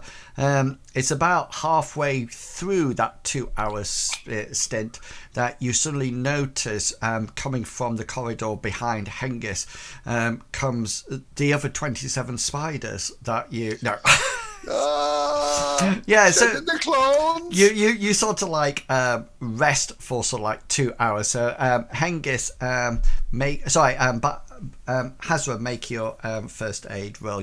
Everybody can take off their how long would it be? Are you all fresh now after 2 hours? Well, isn't it? Am I right by saying recovered in 2 hours, does that go down one level, or is that the whole amount? That's the whole amount. All right. So yeah, in that case, fresh. Yeah. Okay then. So that can do it. So yeah. So roll your first aid check. Yeah, and you could take minutes on it in any case. So roll a 1d3 as you bandage yourself up. Okay. So let me do this. So slash Forward. roll. Roll. Yep. Gap 1d3. Hit. 1d3. 1. Hang on. You put. That's not a dice. You haven't rolled. It's a duh, not a sir. Duh. Okay. Sorry. Slash roll. 1 delta 3. That doesn't make a difference. Just yeah. So you get 1 point back. Yeah, which is absolutely brilliant. Yeah. So what? So the 2 hours pass, and just to let you know, this whole place seems incredibly quiet.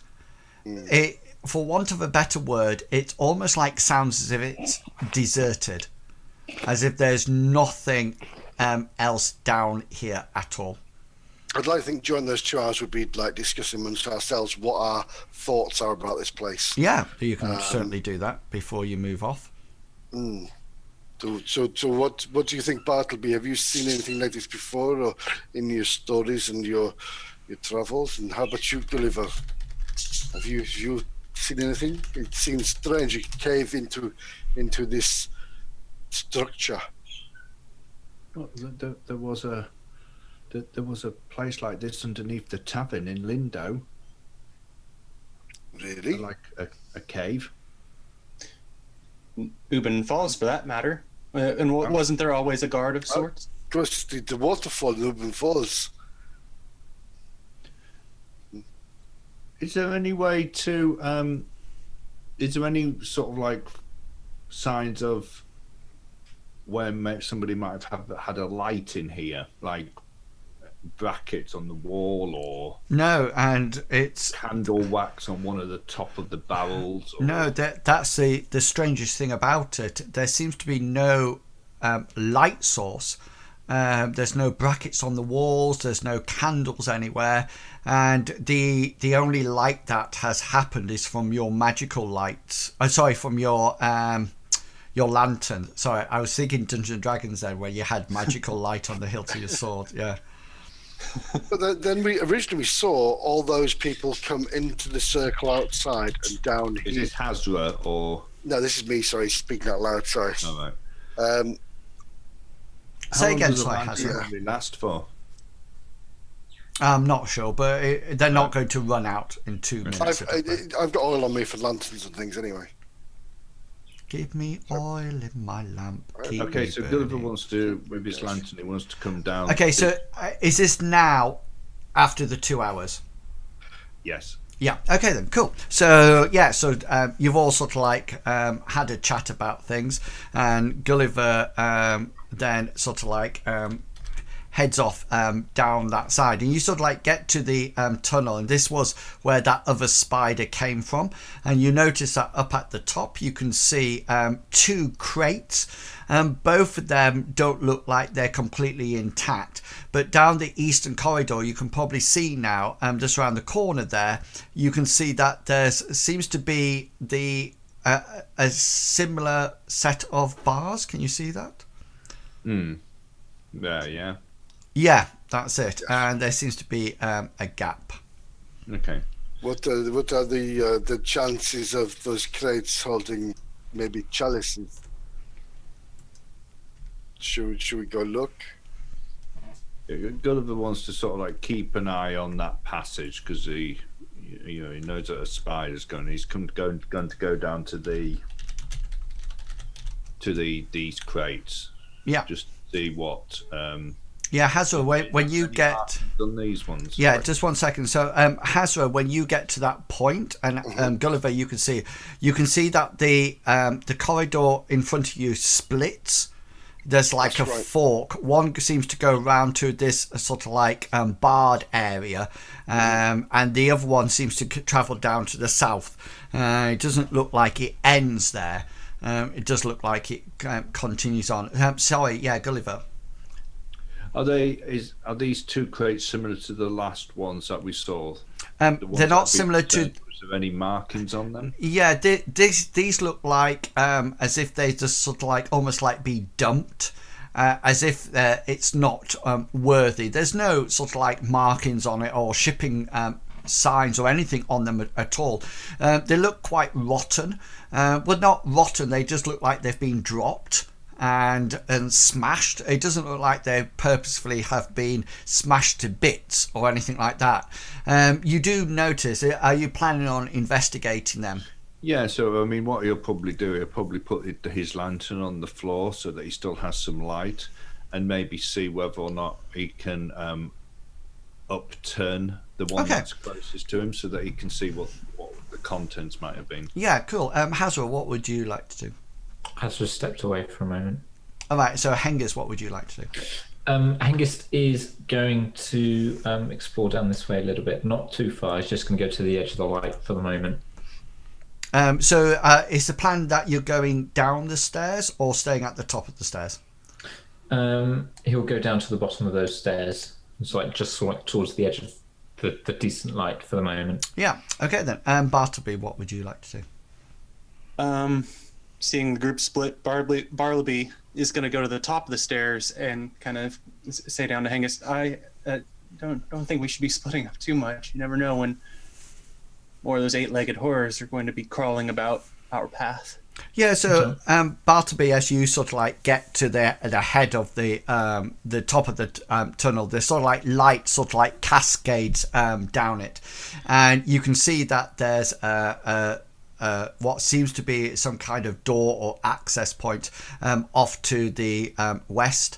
There's also a turning off to the east further down at the bottom, and you also notice that the corridor continues on as well, and the light sort of like floods out that area nicely. Yes, Gulliver, you sort of like just make a brawn roll for me, please. Yes, 11 out of 16. Yeah, you quite easily managed to turn one of these crates over. They're actually full of straw and chalices, very much the same as the other one that you saw, and the one up at the top corner is identical as well. It seems to be dropped as if it's no longer of use. It doesn't look like these have been moved for a while, actually. You can see that the underneath the ground, they've obviously been in this position for quite a while. Is Hasra back? Sorry, I am back. Sorry, yes, sorry about that. He wants to scan the ones that are on the floor, looking for the one that he thinks is going to be of the most value, and he wants to take that one.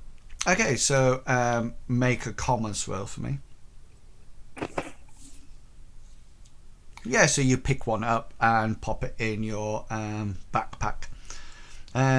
So Hasra, what would you like to do? I'm going to listen down these tunnels while I'm watching Gulliver go through the crates. I'll be listening keenly to see if we can hear anything coming from down these tunnels. Okay, yeah. So make a perception roll for me, please.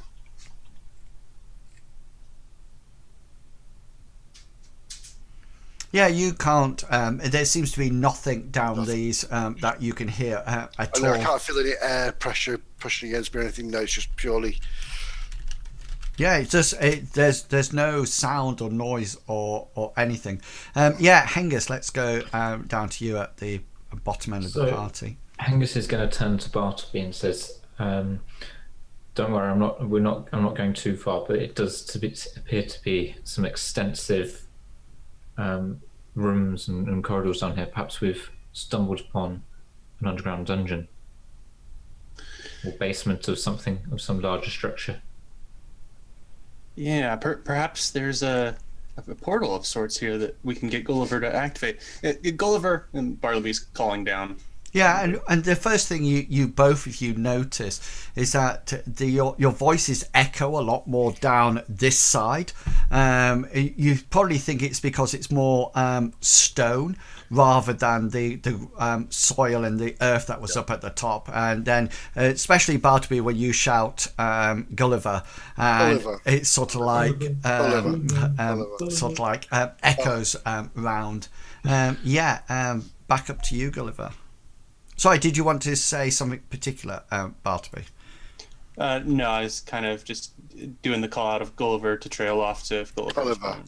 Yeah, cool. Yeah, so... when Gulliver hears his name's called, he'll go over. Yeah, okay, so Gulliver comes up to you, Bartleby. I'm chasing the light. I'll be right behind Gulliver. Okay. Just kind of gesture down to the dungeon and say, Gulliver, do you think there may be a way you could sense if there's any portals or any sorts, like we saw in the Tower of Melinda? The only way that I could do that was because I had a magical stone that Mistress Duncan gave me that would glow. That's right. But she didn't give me that this time because, well, she wasn't pleased because I went over her head. Oh yeah. So the only way that we're actually going to be able to open a portal, even if we came across one, would be hopefully that the portal master's still going to be there, and hopefully he'll open the portal for us, even though he wouldn't recognise me as someone from the Order of the Kraken, because I no longer have my insignia to say that I'm in the Order of the Kraken. So he could just think we're some type of renegade or just kill us on the spot.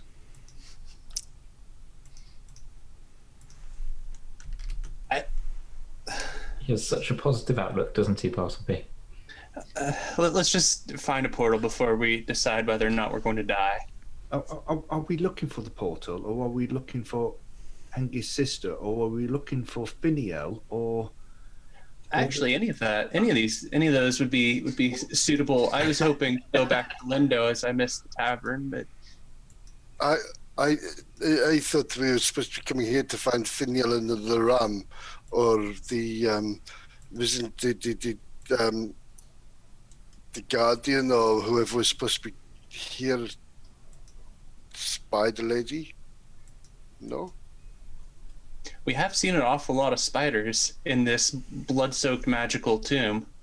Isn't that supposed to be the big spider lady that guards this area? Where did I hear this? She was supposed to be in mountains of something. But we're like the plains with 3 pillars of rock near it. Now, those certainly were large rocks, but not mountains. No, that's right. Maybe I'm confused. So much has happened. Yes, maybe we should push. I don't know. I think we should push further in to see what there is, because after all, we are still trying to find the third item. Yes, let us place one foot in front of the other and see what it gets us. With that, Hengist will advance down the corridor up to the first entrance. Would you not be better in the front, Hasra, just to see whether or not anybody has gone down here recently? I can certainly have. If you just there we are. I'll just squeeze past you and Hengist, just bear with me, Hengist. I will have a look at the floor. And maybe, as keen-eyed Gulliver has said, maybe somebody has come here before. But we have not seen trails behind us, but you never know what magic, I don't know how this works, but people may have appeared here. So I want to have a look at the floor in front of Hengist and see if there's any sort of tracks. I'm assuming it's going to be quite maybe dusty, or there's stones on the brickwork. I'll tell you when you do your track. Just to let you know, Hengist and Hasra, you can't see inside the room to your west because of the light. There's no light, that's right. Yeah. Yep. So perception. No, it'll be tracking. So tracking, that's exactly right, yes. Yeah, you with that really good roll. You this doesn't seem to be a lot of dust down here at all, but you do from that roll notice that there has been quite a lot of activity down here. You notice that various benches and stuff have been moved left, right, and centre, and there seems to be less so going back up. But more so in this area, and there seems to be a lot of activity going from the western door, the western room, to the eastern corridor. Ooh. So it's like a storage to where? Well, I don't know. It's in the west, northeast. Right. Okay. Gulliver, are you? Yeah. Okay. But he's going to keep looking behind him. Okay, every cool. now and again. Just, what's your passive perception? Sorry, what's your perception? Sorry. It is 61. 61. Cheers. Just out of game. My traps that I use on nighttime to. For game, yeah. It's pure for game. I couldn't put one behind and maybe something would stumble into it and cause a noise and a ruckus. No, because it's just designed to snare rabbits. Rabbits out of burrows and whatnot, yeah. Bartleby, shall Unless it was a rabbit. Yeah, in which case it would just get snared. Yeah. Bartleby, shall we try and shall we go and explore this room to our right? Angus says, sort of like advancing sort of like into the doorway, but it doesn't go fully into the pitch black until you can see what's going on. Barbie is staying very close to the one with the spider slaying blade. Yeah, so the room sort of like once the light comes into it, this appears to be some kind of a storage room. It seems to have those metal wooden bars in the place, but there seems to be no gate in the gap here, and you can see there's a whole load of crates ahead of you that seem to be piled up against the wall. There seems to be quite a lot of them. They sort of like fill up that side of the wall, so right the way up to the top. And Hasra will turn to Bartleby, you have the light. Don't stay near me. Go follow Hengist. I'm trying to follow Hengist. Hengist wants to go up to one of the crates, and he'll look around for a couple of minutes to see if he can find an open one, and see if there's any sort of like food stuff inside, and then if there is, he wants to sort of like see if he can work out if it's fresh or rotten. Yeah, make a brawn roll for me. What's this here? Oh no, but yeah, Bartleby, you see Hengist try to open one of these crates using all his warrior power, but you notice that he gives it a few kicks and tries to open it, but he just doesn't manage to make a dint in it at all, and there's a lot of huffing and puffing and red face, but the crate just doesn't seem to want to open at all. Sorry, I was in this thing here, Gulliver. It's like a bench. So I was on Hengist's light, so I couldn't see you outside. It was just black. Okay. So Gulliver and Hasra, what are your plans? Well, Hasra's going to literally stay point while they're in that room. Got ya. The corridor to the left and the one straight ahead. Cool. And Gulliver. How high is the ceiling in this place? Is it the same height as... It's a normal sort of like cellar height. Right. This crafted area. It's almost like you're in like a normal everyday corridor, but it just seems to be underground. Okay. Okay. So just wait by the bench and keeping an eye out in both ways until Hengist and Bartleby come back. Okay, you can notice both Bartleby and Hengist. Bartleby, you can definitely see it now. There's a corridor going off to the south that seems to go into you. Your light is casting into it, and it seems to be full of storage items again, like crates and barrels and some kind of hay or straw you can see in there as well. Hengist, perhaps you should try your lump hefting in this little corridor down here. It looks like those might be easier for you to open from the bottom. Angus will move down to the ones down in the bottom corridor. I'll follow. And then he would, when he's in there, he would do the same thing. He's going to try and find an open crate. You notice, Hasra, just so you know, all of a sudden you see light coming out of this from down here when I'm pinging. Oh. So just out of this doorway here. Forward. Hengist, roll your brawn. Well, yeah, you try to take another hefty swing of it, but you try to kick it on prize. Bartleby, it doesn't look like Hengist can open anything round here at all. He probably has the prowess on spiders rather than crates. Hasra, you can see that the light that's emanating from this room is actually from Bartleby's torchlight. I'll pull my spear back and put it back in its resting position. Yeah.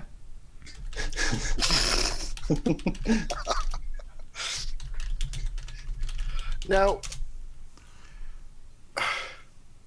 can I see what's on the map with the light shining from it? Or can I not see what's on the right? Could you say east and west? Sorry, east, sorry. You mean here? I mean here. You can see when you sort of like stood where you are. Hang on, sorry.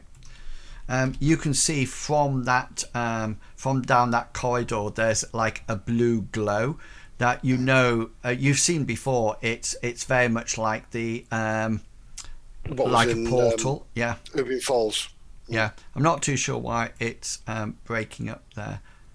Yeah, I will beckon to Gulliver. Yeah. But Gulliver, there's something here that might be to your ken. To my what? Ken? Your knowledge, what you do, Gulliver. In this room here. Gulliver's going to the lights, and I would follow, and I'll be in front of you. Yeah, so Gulliver, as you come down that into that corridor, you can see what you can see there. Let's nip back to Hengist and Bartleby. You're sort of like busy sorting out this these crates, etc. What would you like to do? Could I pass the torch to Hengist and put my muscles and my brawn to the test? Yes, by all means. He'll take the torch and in his left hand, and still got his sword in his right hand, which is probably why he's not been able to get in any of the things. Are you just doing a normal roll, or do you wish to take a little bit longer, Bartleby?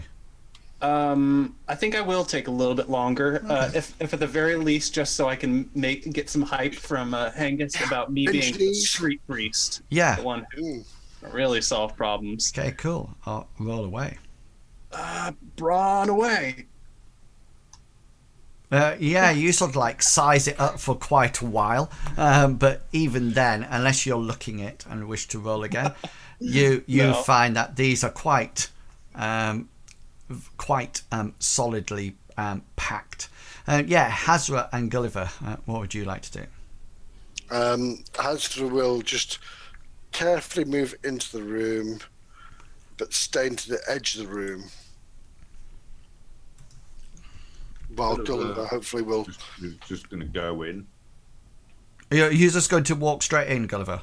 Yeah. Yeah. Okay. So Hasra, you're sort of like entering it, stealthily almost, because you're obviously aware of traps, Been attacked and, attacks and things like that. But Gulliver, just using his normal, almost like lack of tactics, just sort of like walks straight into the room and crosses over the portal as he goes to wait by the benches. Okay. Well, let's nip back to Hasra and Bartleby down here. Hengist and sorry. Yeah. Hengist says to Bartleby, "Come, we've been too long. We should try and go back to the others. It would have been useful to know if these stores were fresh or not, but no matter. They're impossible. Yes. If I can take the torch back, Hengist. Yes. Sorry. Here you go. I'll follow closely behind Hengist to where. Yeah. So Hengist, as you step out into the corridor, you do notice that the corridor's empty. You did leave Gulliver and Hasra in here. You do notice that there's some light coming from the eastern corridor there, but neither Hasra or Gulliver are in the corridor anymore. Let's go back to Gulliver. Yeah, so Gulliver, you sort of like stride in. What would you like to do? Immediately looking for where the portal master would have kept, because he remembers the last one of these that he saw, that there was like a separate chamber where the portal master had, sort of like resided. Yeah, so you can What's this here? That seems to be a bench and a table and two benches. You can see that your light floods into the room to the north, and there seems to be what appears to be a bed in there and some cabinets. You can also see out of there that there seems to be a tunnel that leaves the room. It looks like the brick wall has been sort of like almost like demolished, and you can see there's some little bits of it still left in the threshold there, but it seems definitely to be sort of like knocked out and leading northwards. Hasra, you can see from the light going down that this seems to be almost like a big room beyond you. You can see that there's some planks of wood that have been it almost like looks like a crate that's been bashed up, but it looks like it's been done on purpose, and the wooden crates, the slats, have actually been sort of like piled up on here in a pile. So maybe when they've taken the chalices out of the other crates, have just broken them down and brought me a firewood. Maybe. Is there anything on this table? No, there's nothing there at all. It looks like there might have been something pinned into the table. It looks pinned in, or sort of like almost like tacked down onto it. You can see various holes, but apart from that, there's nothing else on the table at all. Okay. Gulliver, can you bring your light down here, please, so I can have a look in this room down here, please? Then maybe we can look at the north room. Gulliver hand Hasra a D lantern. No, just follow behind me, my friend, and then I can keep my weapon ready. So you sort of like look at the southern room, and you can see that there's various items in there. There seems to be another storage room off to the east, and the southern room that you've just entering now, Hasra, seems to be, those are definitely beds. They're not very impressive beds, but they are definitely beds. They do not look like the piles of straw that you saw beforehand. The lighting's a bit skewy in this room, so I can't really see the whole room. Let's go back down to Hengist. What would you like to do? So Hengist, seeing the light around one of the other corridors, the eastern corridor, and now seeing it sort of disappear, says to Bartleby, "Come, I think we should move on and find them." And then he will start moving off towards the eastern corridor at what could either be described as a very slow jog or a very, very fast walk, depending on which way you want to. Okay, whereabouts would you like to stop? He will start heading down to the corridor and probably stop as soon as he sees this bluey glow thing on the floor, which he recognises as a portal. Okay, so you just sort of like walk up there with Bartleby following you. Bartleby, could you just make a perception roll for me? Absolutely. Pow. Yeah. Okay then. Yeah, so you sort of like Hengist sort of like walks out and then heads to the eastern corridor. You sort of like follow him, and as you sort of like turn out of the corridor, you sort of like look down to the south, and you do see there's another set of stairs that are going down again. And there seems to be a long corridor, but by that time Hengist is sort of like round the corner, and so you just sort of like hurry to almost like catch up with him, and you appear luckily with the rest of the party up here. Hasra and Gulliver, you hear or see Hengist and Bartleby appear with you. Well, do you think this like the portal at Urban Falls, where the keeper there had like a creature that protected it?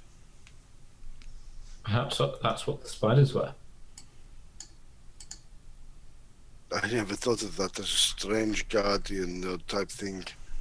But the other bit didn't look part of this bit. The other bit was all earthen, and this bit's almost like man-made. It's almost like they were looking for the entrance. They were digging and having to put those poles up to stop the roof caving in when they found this place. Yes, it's like they were digging for this place to find it. But Could you tell? There's a portal here, and well, Mythras don't consider there wasn't any more portals in this part of the world. The only one was in was in that other lady magician's sorcerer's tower. Perhaps. With all, sorry, go on, Hengist. Thank you, Hasra. I was just going to say perhaps either it's a far older one that your mistress didn't know about, or now that we've seen other Kraken magicians over here, perhaps they've opened new portals to this area. They seem to be in cahoots with the Vipers. But I was thinking maybe it's my paranoid imagination, but maybe with all this going on with the orders that you have told us, and what happened in the snake pit, that maybe the orders are working for other aims and not telling you everything that perhaps is going on. But maybe they know more than what they are telling you. But I don't think so. No? I mean, if they knew this portal was here, why would they not tell you? Could you roll initiative for me, please? No? I've actually got mine somewhere. Oh, no, I don't know, do I? Yeah.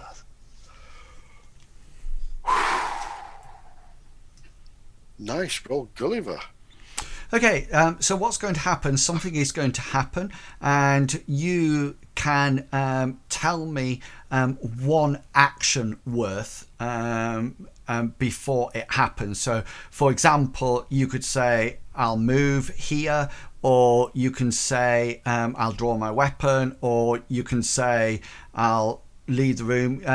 There's no free actions in this first round, although you can see the actions of the people before you on the initiative round.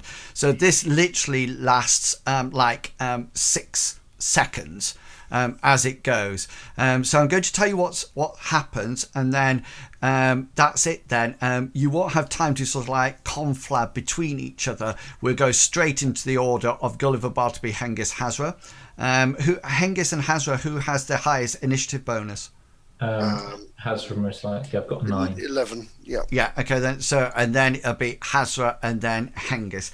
Okay, so just remember, this is almost like an instant reaction to what's happening. So I'll tell you what's happening, and then we go straight to the people. There won't be any sort of like delay. If there's a huge delay in your response, then I'll just skip across, and then that be it. So as you're busy talking away, you notice that the portal on the floor suddenly starts round the edges to glow blue, and you notice that various aspects of it, as it blows, almost like fills up with water, as if you've seen before that the portal is going to be activated. Gulliver, action. Gulliver's going to, as soon as he sees it, he's going to go into the other room and stand on the portal. Okay, and Bartleby. So you see, Bartleby, you see Gulliver go over and stand on the portal. What would you like to do? I know you said no free actions, but I'm going to trust him. No, I'm kidding. I'm just going to draw a knife. Okay, Hasra. I'm going to use the wall as a defense. I'll move it to the wall, ready to prepare with a spear in my hand. Okay, and you're using the edge of the wall as cover, yeah? Yes, Yeah, the wall and- peeking around. Yeah, and Hengist. Hengist will skirt around the edge of the portal as best he can to stand on the opposite side, Okay. keeping an eye on Gulliver. Okay, so yeah, so the portal sort of like turns into water, and Gulliver, you sort of like go onto it, and you stand on the actual portal. You can. I don't want to stand in the middle. I'm trying to break the pattern of it. So like as I was saying, you sort of like stand on it, and the water seems to be trying to do something underneath your feet, i.e. probably you just roll your either your invocation or your other one that I can't remember what it is. What's Shaping or I roll my invocation. Yeah, invocation is fine. Yeah, it looks like the portal's trying to open, but as you've seen before, putting something over it actually prevents it from opening, and it looks like that's you at the moment. Yeah, so we go back to the top. Gulliver, you can use free actions now if you wish. Gulliver, what would you like to do? Gulliver's going to say, somebody's trying to open the portal. Yeah, okay, and then what would you like to do? He's going to keep standing on it. Okay, then, Bartleby, you're up. Don't we want to see who's on the other side of the portal? Maybe they can get us back home.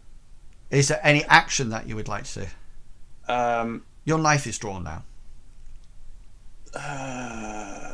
Press myself against the wall, the north side of this corridor. Okay, cool. Hasra, what would you like to do? Well, who would want to come through the portal if we didn't know it was here? Clearly somebody knows it is, and the magic they're using is like your magic, Gulliver.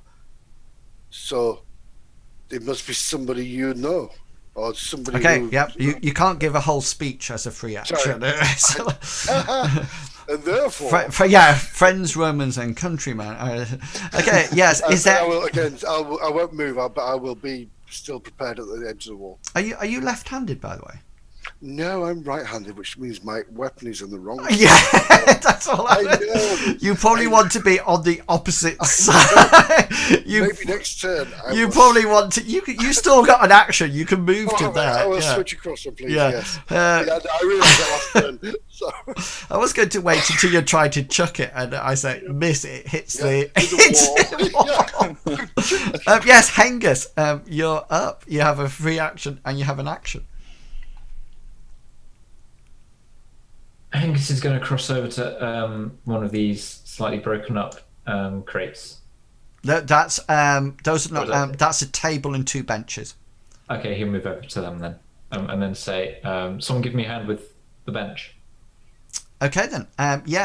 Gulliver, it's you.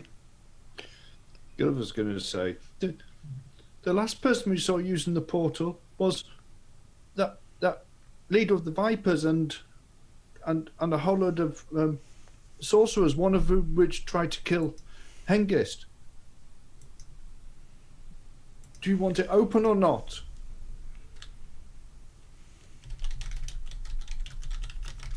Is there an action that you would like to do? No, he's keeping on the Okay, portal. so you're just doing that. stopping Yep. it. Okay then. Bartleby, you're up. Can I roll devotion to see if my goddess has an answer to these questions? Yes, by all means. Big money. Yeah. Yeah, there's not even whisper from her. It looks like you'll probably have to work this one out yourself. Silly goddess. Hasra. Hasra, hearing Hengist, will move forward and remembering the rug on. Oh, what if I can't move the door there? The rug in the Count's chamber will help him hopefully lift up the table and move it over onto the portal. Okay, so Gulliver, we're back onto you. You can see that Hengist and Hasra. Hengist, yeah. Oh, Yeah, we're so- together, sorry, yes, yeah. yeah. You can see that. So nobody answered his question, basically. Yep. We will block it with this. So Hengist and Hasra are holding the table that they look like they're about to put it onto the portal. So what would you like to do? You can coordinate your attack. So if you want to, so what he'll do is that when it looks like they're ready to put it on, he's going to stand off. So and the table. I assume you're going to put it on. Angus was going to flip it, so you've got the bit that The base, yeah. Yeah, that's not a problem at all. Let's just do that so it looks like the table's. Yeah, so the table is blocking the portal. As much as I want to get at those vipers, and again, I don't think this is quite the right time. We need to explore. There might be something else here. Well, friend Hengist, we didn't know I was coming through the portal. It could have been anything really. And you are right, it could be the Vipers or it could be the other of Gulliver's friends or not friends from the same magic people. It's true, but the one good thing is we now know that there's a portal here, so there's a potential way out as well. Yes, we just need It's to likely wait. they've come through once, tried to come through once, they'll try to come through again, and we can just wait for that if we want to get out of here using this portal. Well, Gulliver, if this portal opens, would we be able to go the other way if somebody comes this way, or would they have to open it this side for us to go through that side? That Gulliver, you know that's correct. So somebody would have to open the portal at this side for you to travel through. Okay, so he's going to explain that to. So a portal is literally one way. It's a one-way door. From Yes. the person who's casting. Yeah. Would open the door one way. Yeah. We shall now wait 27 years for Gulliver to learn the magic. Okay, so this would Hasra actually step through a portal that? No, well, he's did it once before. The portal has once it seemed to try to open several times when either Gulliver or the table were on it, and then it stopped. It's just go, do, this number. Yeah. What happens when the people on the other side, well, they've certainly realized that their portal's closed? What do you think they'll send to unclog the drain? Well, they can't send anything through this portal, so how would they get here? If they're already using the portal, then the distance must be pretty great for them to travel. Otherwise, they wouldn't expend the magic to open it. So you never know; they might try again. But why try opening it now? They must have someone on their side to be able to Well, I don't know, but wouldn't somebody have to be on this side to clear the portal or to look after the portal to make it ready for them to come through, or is it just happenstance that they just, I open the portal, I go through, but oh no, it's closed. What do I do? It's magic, Hasra. What happens is that every part of your body gets ripped into pieces, and it gets sent through, and then it gets formed at the but sorry, my friend Gulliver, but if the doorway at the other side is closed, how do they then open it so they can go through the doorway from where they are? It's what I'm trying to say. It's like if you're in an inn and you go to the back door and it's locked, but you want to go through. You've got to go. It's the only way out is the back door. So how do you get the back door open if you can't get behind the back door to open it? Perhaps they come through with one of those magic stones Gulliver's already told us about to open it. But I think we should probably, there was a corridor going further south. Perhaps we should move on. The person might be there. I missed that one-on-one on magic stones. What if they have multiple portals in this complex, and they're just simply, in the case of one getting blocked, they just be down the hall? Gulliver at that. That's amazing. That's astounding, Battleby. I think the thing is that somebody tried to use the portal, but the portal's got nothing to do with what we're trying to do. We're looking for Finiel, because she was the one who followed the Vipers that have got Hengist's sister. And they're after the chalice. And isn't that what we're after? We are at the chalice. Should we check the north room above us? We have not looked in there, and it looks like from here that it's been broken into. So maybe somebody's come into this room or escaped this room. So this room here, just going into it, because this is just full of beds. Yeah, and those are beds, and there seem to be more crates, etc. Hasra, you Bartleby, I'm just going to put you a little bit into. You can see the room there. You think that northern corridor probably goes back into the catacombs where we came from. Can you remember you were looking through and the tunnel forked? Yeah. You could use your survival skill to sort of like recognise that probably joins up. So this is another entrance. Was it broken in or out? Yeah, it looks like it's been smashed from this side into the tunnel. Yeah. Oh, really? God, yeah. Sorry, right. Okay, that's not what I expected. Okay. And it's just like down here. If you remember the movement of the actual tracks, if you remember, was like that.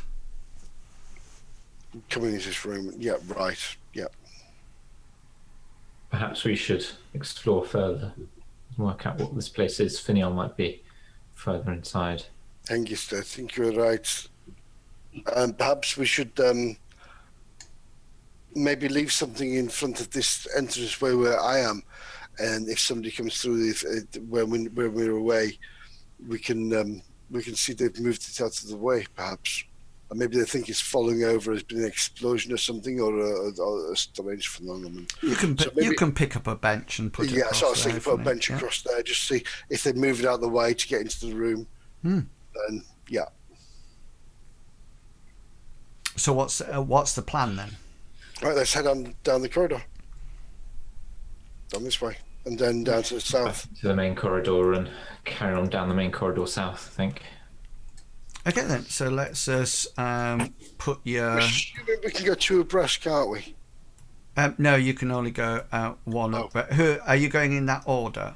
Like that? Yeah. Hengist will go first. Yeah, so this... I'll go rear as normal. Yeah, that's cool. So the steps go down, and as your light picks up more and more of the corridor, you see that it actually has been destroyed. the step seems to go down to almost like a lower level of the corridor, but then you can see that the whole roof and has been collapsed down into the corridor, and so there probably was something else down here, but it looks like it's been caved in. It looks like the only way further in here is the portal. So perhaps they've been coming through the portal, and then instead of the tunnels leading into the place, they were actually leading outwards. Well, and up. I understand. Maybe something's happened. They've tried to escape out of the building, but why would people come in here? Maybe I was just going to look at this cave in and see if it's a forced cave, a man-made cave in, or a natural cave in. Well, a survival, but it will be hard because yeah. Whereabouts is the cave in front? Of Yeah, but you seem to be familiar about it and the stonework, and you definitely think it's been purposefully collapsed. So it looks sort of like just a little way down here. It looks like it's purposefully been brought down. Block it in purpose. Yeah. Would it be easy to move, or I've got no skill in this. It looks. I mean, from what you see and that survival roll, it's pretty well blocked off. Yep. You would need serious digging tools to actually get through it. Right. So, was there any other exits in the other place that you were looking at? When we were looking at, no. Have we checked through here? Is that where you guys? Yes, they're just closed off storage rooms in there. Have you checked? Did you check the crates in there to see if there's anything important? Angus doesn't reply. He just looks slightly shit, so like scuffs his foot on the floor. Yeah, that crates they're made of powerful wood. Powerful magic wood. So what we're basically saying is that the stairs come down, it goes into a cave, then it comes into this place, and there's no exit from this place, apart from the portal, which is one direction from the other side. So perhaps they're coming from the other side into this place for some reason. Did we check? Gulliver, the portal's not one directional. The portal is the direction where the blue mage is. So if a blue mage was at this side, and so the portal would be activated from this side to the other side, or if they're from the other side, then it's directed to this side. So it's wherever the member of your order is. The door is. Yeah. Is where you go to. Yeah. So nothing could come through that portal. Nothing can come through that portal at the moment because it's blocked from the opposite side. But if there was a blue road sorcerer on this side, and they knew whichever portal we want to, and they knew where it went to, then they could open it and travel through to the other side of the portal. So the portal itself is two ways, but you could go either or. However, you can only go the direction of the opener. So that portal, when you stood on it and then brought the the table across, that was being opened from somewhere else. So you can't just sort of like nip down that portal. It's coming up to here. So if you wanted to use I think Hasra mentioned it earlier on, if you wanted to use the portal from this side, you would need somebody here to open it for you, or you could learn it. Yeah, that's what I thought. So, I mean, Gulliver's thing is, so if there's no other exits, and this is where Vinial sent us in search of everybody else, but unless they had a Blue Road magician with them, they must have gone back out. That's Well, I don't know, but all I know is this entrance or this passageway here has been collapsed on purpose to stop anybody from going down there. And I don't know why. It vexes me that we cannot get through it. And above us, there was another tunnel. You know, where the north room of where the portal is. There is another tunnel that goes up north from that. So there was one that, from what I can remember, there was one that came down into the room, and another one that went north. I don't think we went that way, but would it be worth going back next and having a look? Or would you like to take the table and chairs off the portal and maybe take our chances of what comes through? We could always douse our lights and see who comes through, and I think they would know now, especially seeing that we've blocked it. They would know that somebody was here. well, then maybe if we turn the table over on a funny angle so it flips side, maybe it was part of a collapse again, maybe. And then it collapsed off the portal by itself. Well, stranger things have happened in tunnels. I've seen many strange things. You know, it's something. So if they try to open the door and there's somebody leaning against it, and then they try to open it again, but there's another person leaning against it, and maybe again another person leaning against it, and then they open it again and nobody's there. So you know, it's one of those things. Maybe they think the table was tumbling over every time they tried to open it. It's just a thought. I think this is an interesting problem, Gulliver. So I remember you saying sometime that you were the problem solver, and it seems a bit of a problem. This. Should I start the countdown? Yeah.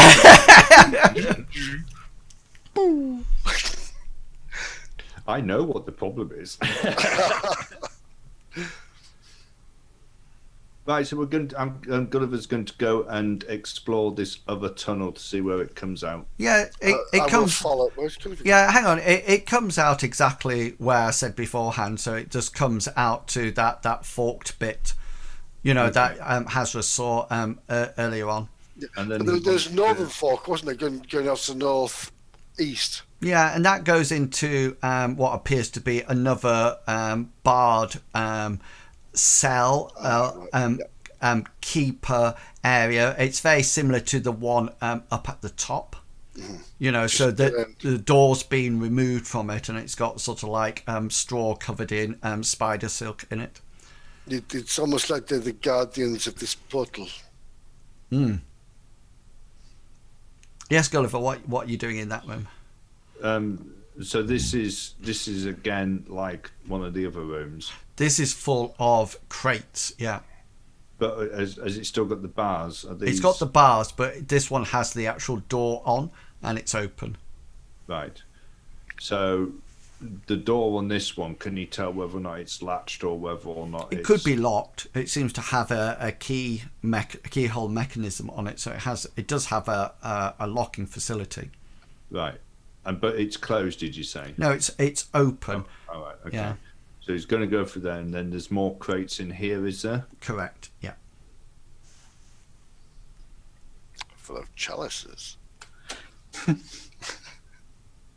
Angus is going to go back into the room with the portal. Don't do it, Angus. Wait for me. I'll join as well. Seems like a good resting spot. My theory is, if we... Is this Hasra or... No, this is me, sorry. Oh, right. Okay. Right. What I think... No, okay, I'll do Hasra. What I think we should do is, like I said, roll the table off the portal as if the bench perhaps as well to one side, and the other bench to another side. We do those first, then roll the table off the portal as if something is happening here. Maybe the spiders came in here and disrupted the room. And then maybe we all hide, douse our lights, so in total darkness, and then maybe hide under the beds in the other room, you know, the pallets down there, and then just observe what happens if anybody comes through the portal. They're bound to try it again. I'm maybe they do. If they don't, then we go back up the top and go home. As Hasra comes in and starts talking to this, Hengist will turn to Bartleby and say, "Can you give me a hand with this table?" And then if Bartleby is willing, he'll flip it back to where it was, and then he's going to sit on the bench, staring at the floor where the portal was, with his sword sort of like just out of its sheath, and he's going to have his hands resting on the pommel. You're removing the portal, the chair off the putting portal. It back to roughly where it was. Okay then. So as you're busy talking, Hasra, Hengist just sort of like moves the table round, and you hear the sort of like the scrape of it as it comes through. And Gulliver, you can hear this as well, and Hengist just sort of like moves it and sort of like flips it over. And then what did you say you're doing? Sorry, sitting on sit on the bench, looking at where the portal was, and he's just going to have his hands. Okay then. Like resting on the pommel of his sword as he sort of like stares broodily. Okay then. So Hengist then sits down on the bench. Bartleby, what would you like to do? I guess I help, so I'm gonna go ahead and sit on the other side so that I have a Hengist between me. Okay, so both of you are now sat on the bench. Hasra, what would you like to do? Like a leaf in the wind. Hasra will then dive into this room here. Okay. And then seek some place to hide. Okay, cool. While watching. Yeah, and Gulliver, what would you like to do? So Gulliver hears the noise of the... Yeah, and you can see Hasra and you can see Hengist and Bartleby sat on the benches. And he'll say, why have you moved the table? Seems to be the only thing that we can do at the moment. Perhaps we can grab the first one that comes through and question them. You'll hear a voice from the room saying, "But we needed to set an ambush." Gulliver just shakes his head and puts the lantern on the floor and gets out a throwing stone. Okay, so Hengist, you're sat down on a bench at the moment. Is the plan to grab the first person that comes through the portal? Well, the idea is to let the first person come through the portal, and then if he decides he then wants to grab it, he will. Otherwise, he might just wait for a moment longer to see what happens. Okay, so he hasn't really made up his mind. He's not expecting the portal to reopen. Okay, so if the portal does reopen, you're just going to wait and see what happens. Let the person come through. Yeah. Go, hello, cool. Mr. Bond. I'm expecting you. Yeah, that's absolutely fine. So you're sort of like waiting around for something like 30 minutes or so, and it's after about, you just sort of like think it's going to give up and nothing's going to happen, when Gulliver and you see first, Gulliver, because you're familiar with these portals, that the portal is attempting to be opened again. So Hengist, you're just going to sit and wait, and Bartleby and Gulliver and Hasra, what's your plans? Again, it looks like it's going to open. I'm literally under a pallet in the storeroom. The bed, sorry. Okay, so you're hiding under something. Under the bed, yeah. Yeah, so if you're hiding underneath a bed, you're here. I couldn't move it, sorry, it's dark. Yeah. So you're actually underneath a bed with a bed on top of you. And Bartleby, what would you like to do? I guess I just have my knife drawn and sitting on the table, so it's kind of ready, but I'm not trying to hold it threateningly, you know? Okay then. And Gulliver, what would you like to do? Gulliver's got one of his throwing stones out, and he has his arm cocked back with it, waiting for something to come through the portal. Okay, and if something comes through the portal, what's going to be your plan of action? He's going to... Just so I know whether or not I don't know whether or not you are... Passive aggressive or... Yeah. Depending on what comes through, it will be depending on what he does. I mean, for example, if Mistress Duncan comes through, of course he won't throw it. if the Viper Lord comes through with the whore and the other black, Watch what you're calling the other black robed magician, then of course he's going to throw it.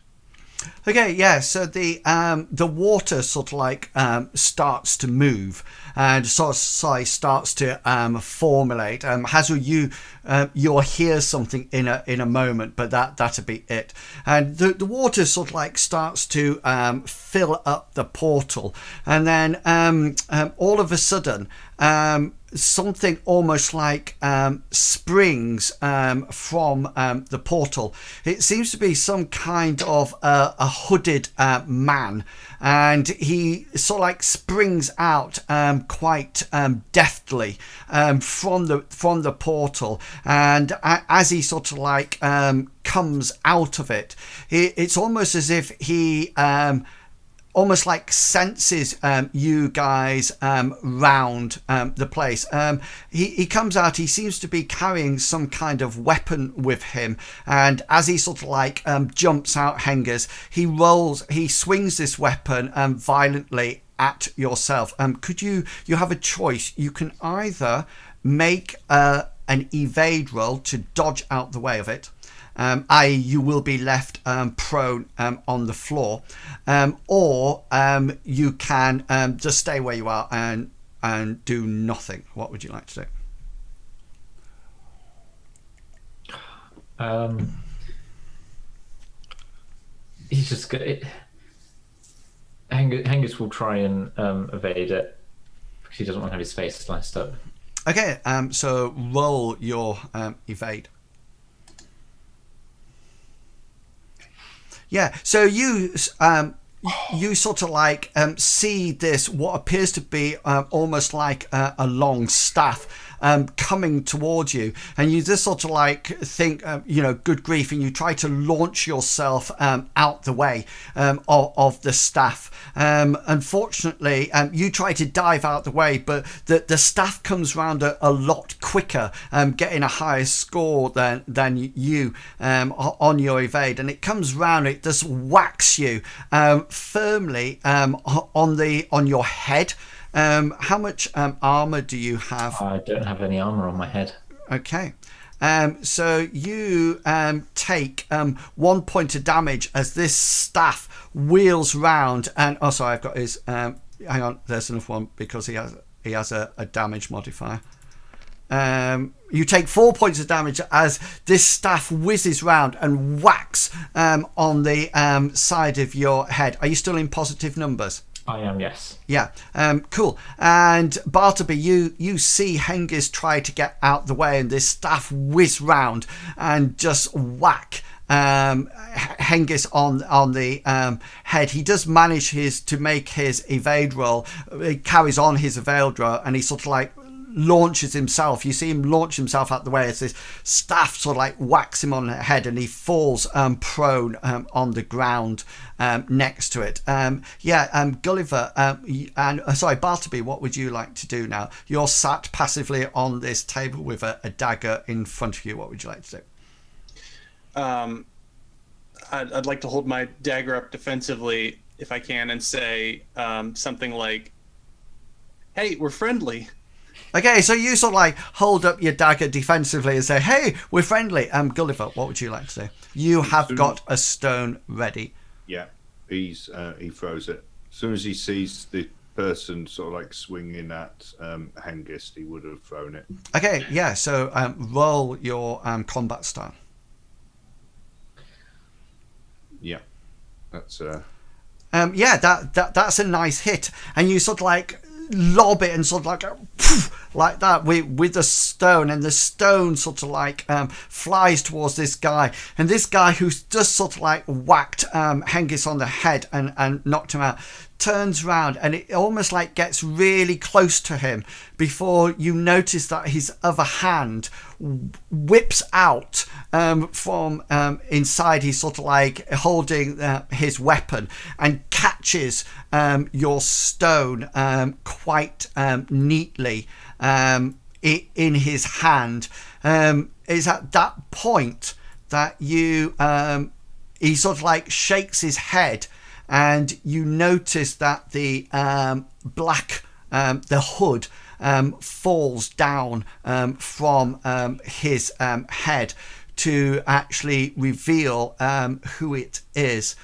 And you see, where's he gone? Can you see him? No, can't see him. Not Is yet. it our old friend, the one who gave us the key to the library? Yes. That's what I was thinking. It certainly is. Oki? You see Oki Fred? in the Caretaker? middle of the portal, and he sort of like shakes off his head, his hood, and he seems to be hooded, and he sort of like looks at the stone that you just chucked at him, Gulliver, and sort of like looks at it, and then he looks at you and he says, I think you need this back. And he just sort of like flicks it towards you. Just roll your combat. Do you wish to catch it or not? Yes. Yeah, just roll your combat skill then. Yeah, and quite deftly, you sort of go and sort of like catch it as well. And Oki sort of like steps off the portal, almost like keeping his back to you, Gulliver, but sort of like looking at Bartleby and Hengist. And shortly after he comes through, somebody else steps through the portal. And Gulliver, you recognise this person straight away, because it is actually Madius, who is the Gulliver.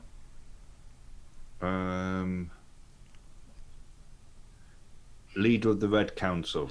No, he's the leader of your order and is based in Lindowe. And he comes through with his blue robes fluttering behind him, and he steps sort of like out of the portal, and Oki sort of like looks through, and Madius looks up, and he seems to have recognised you, Gulliver, even if it wasn't mutual. And he looks around, and he turns round to you, Gulliver, and says, where is this? We're somewhere underground near some jutting out stones near Aylesford. Aylesford? Aylesford. He sort of like looks puzzled for a moment, and he sort of like says, Aylesford in the realm? Yes. Although they don't believe in our magic all that much. Why are we underground? Hasra, you can hear this talking. There was a hidden passage that you could only see with your mind, which led us down here. He sort of like looks around, and Oki sort of like turns round to Madius and says, it would make sense, sir. And Madius sort of like steps a little bit closer to you, and he sort of like puts off his hood, and you notice, Gulliver, that he's not, he looks a bit bruised around the head, as if he might have had a bit of a black eye or something. And he sort of like says to almost like nobody in particular, they've certainly come through here, Oki, and into our side of the continent. Gulliver, how many? How many what? How many people did you see pass through this portal? I didn't see anybody pass through the portal. We were when we got to Aylesford. We knew that people had been dragged off from the village before it had been destroyed. So we went to rescue them. Oki sort of like looks at you almost like apologetically, as if to sort of like say, "Oh, don't pick on him." And Oki says, it seems that many of them must have come through this portal into. Many of what? Yeah, Oki sort of like turns to you and Gulliver and says, "Things are not as they seem, Gulliver. We have had visitors entering Lindowe. Many of them. Many almost like boar-like creatures, but not on all fours, stood up on hind legs. They've been entering. We managed to backtrack from their exit point out of the river and came to an area underground, and we found that there was indeed a portal that not even Madius knew about." Madius sort of like goes, "Well, I'm sure it would have been located somewhere." Hengist is in this time he's stood up and he cries out, "Yes, we know of them. They are the vipers that I've been searching for."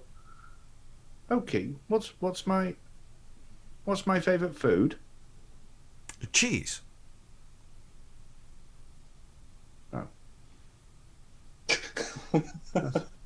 That's okay. It's just that I want to know that you are who you say you are, because we met somebody who could look to be somebody different, and you could have easily been somebody else who was just pretending to be Oki so that we would trust you and Oki give outstretches. you the information that. Yeah, Oki stretches out a rather firm hand and clamps it on your shoulder, Gulliver, and he says, "Do not worry, Gully. It is I, Oki." As he says that, and he sort of like, then ruffles your hair a little bit in a friendly, kid-like fashion. And Madius sort of like says, "We need to return. Gulliver, what is beyond these walls?" This is just these are just like storage rooms, and then it looks like there were some stairs leading down into here, but then it had been dug from dirt, and there was another staircase going down that was hidden with maybe an illusion. We need to talk more about this. Looked like it was almost like an illusion of a pool of blood. Madius seems almost like impatient, and Oki seems very intently listening to you.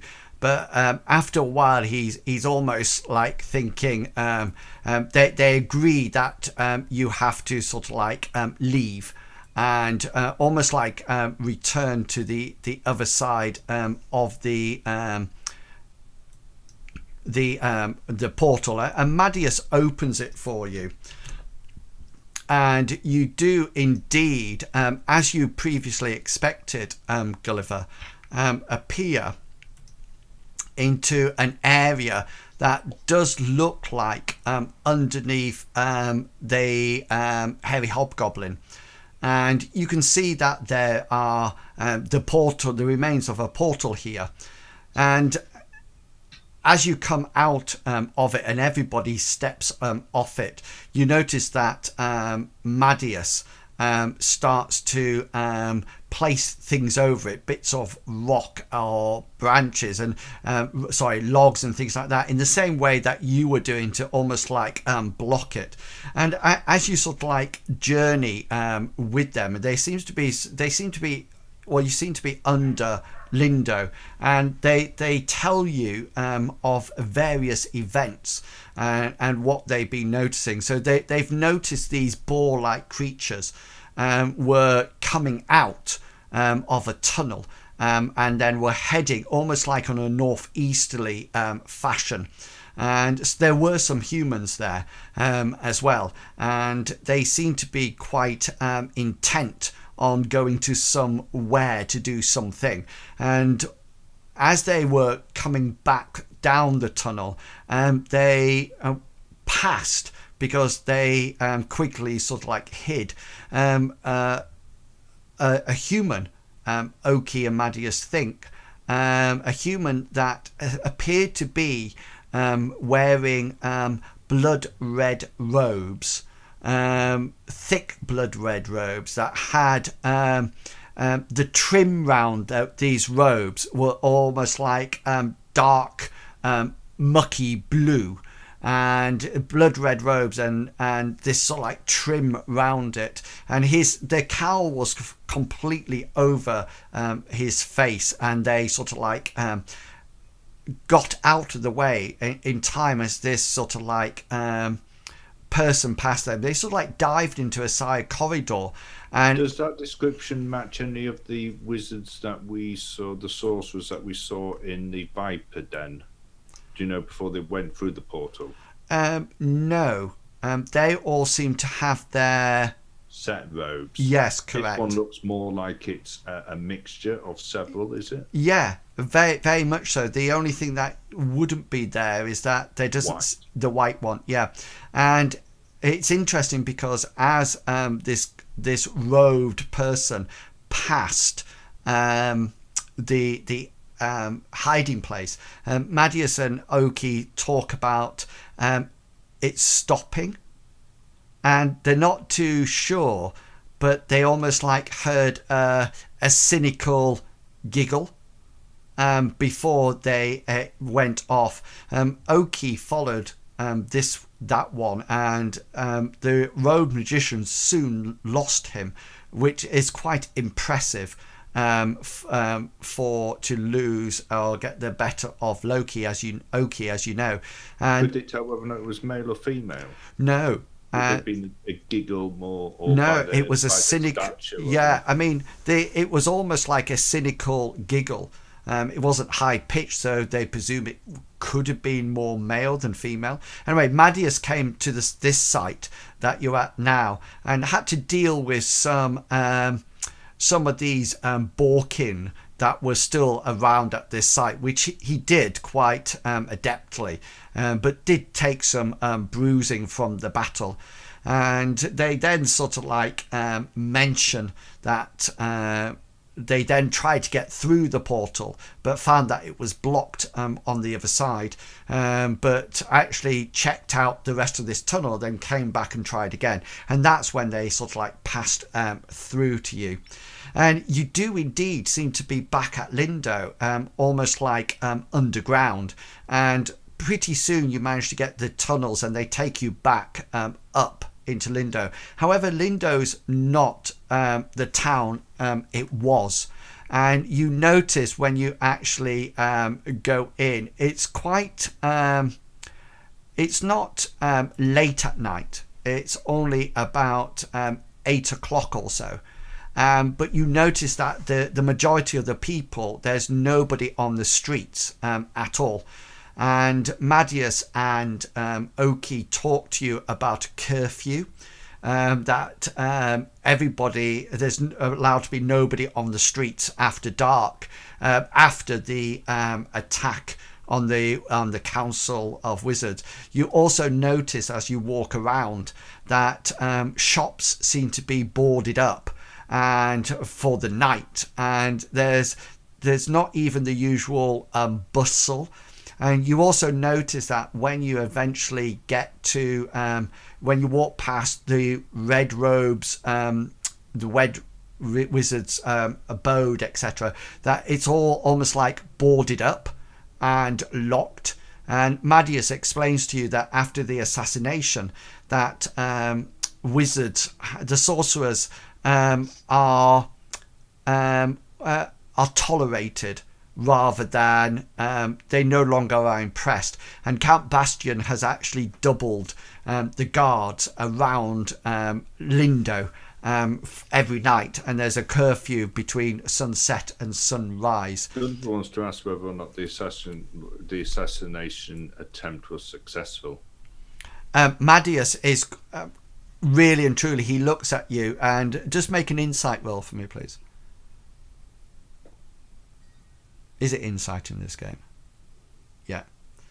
Yeah, he sort of like it, and tells you that he has no idea. It's not clear. There doesn't seem to be any word from either the council or anybody at all. And he's definitely telling the truth. He literally does not seem to know.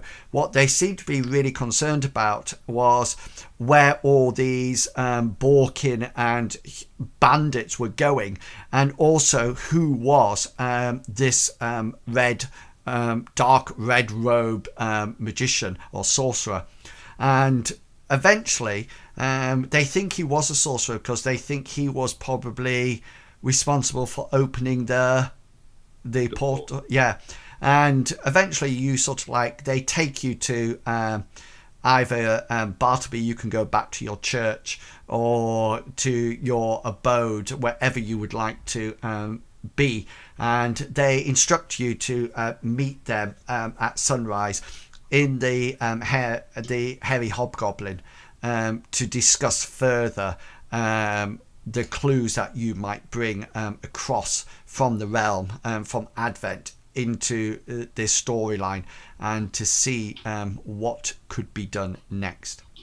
And at that point we will end the journey to Advent and the caravan and Aylesford, as you are quite nicely back situated in Lindowe. And after a good night's sleep, you'll probably be ready at the next adventure to spend some experience points, and also see whether or not you can get any further information from either Madius, your church, Bartleby, or Oki, to see what has been going on this side of the realm. And that's it, guys. We will leave it there. Hasra comes out from underneath the bed with... Everybody's gone! Yeah, and he is trapped on the opposite side. Successful adventure. Okay, just tunnels to confuse people. Just so you know, you will actually have 5 experience points. So Hengist, you'll have 4, because I think you have a -1. I don't think anybody else has a -1. No, only me. Got 5 Yeah. then, did you say? Yeah, so you've got 5 experience points to use next adventure. So we'll start the next one by working out what experience points you want to spend. As I said in the Discord, this is also a very good opportunity. If you want to change characters, this is a perfect opportunity to change them, since there will be a bit of downtime for people to learn spells, etc., before the adventure starts off again. So if people do wish to change characters, then let me know, and we can make it happen at this part. If anybody think about how you want to do your experience rolls, and we'll probably pick that up in game next week. So what sort of time frame we're talking about for learning or it depends what you're actually learning, but what we'll do is that normally it's normally the spells that take the longest, but all that we do is that we look how long it will take, and then that's whoever it will take the longest, that's what we pick at the highest one, and then that's it. So everybody will be able to do what they want and train as they want. Or like I said, if you want to switch, then this would be the perfect opportunity. Just after this one, there's another longish adventure, so it'll be limited. You also have the time now that you're back in Lindowe to actually replenish your stores, get back anything that you need to replace, etc., etc., etc. Yeah. So so there were plenty of shields. I think the barbarians. I think the They're barbarians. dropping everywhere. It's just, I know they were it's literally. Like, oh god. They were rubbish quality. It's not what Hey, it's not quite what I would look I Not know. the right colour. Hey, Not the right trim. Aylesford was ready for a. Clashes. I kitted my whole armor on Aylesford. It's like, Yeah. you did, and your armor. Exactly, yeah. Aylesford was ready for a huge transfer of It's a money. friggin' buy sale. It was, yeah. There was everything. If somebody had said, "Can I have a ship?" I would have said, "Yeah, sure." Yeah, it's it's just there. one there. I could have gone Lying in the harbour. Yeah, just take it. So it's a good opportunity. But if anybody wants to do anything in particular, then just let me know. If you can give me a rough idea in Discord what you would like to do, just in case there's any rules that I'm not completely brushed up on, Can I become Uber? like a taxi. Yeah. You want Oh to my be. god, that sounds so bad now, doesn't it, Uber? Yeah, you just want to be a taxi. Yeah, Okay, taxi. yeah.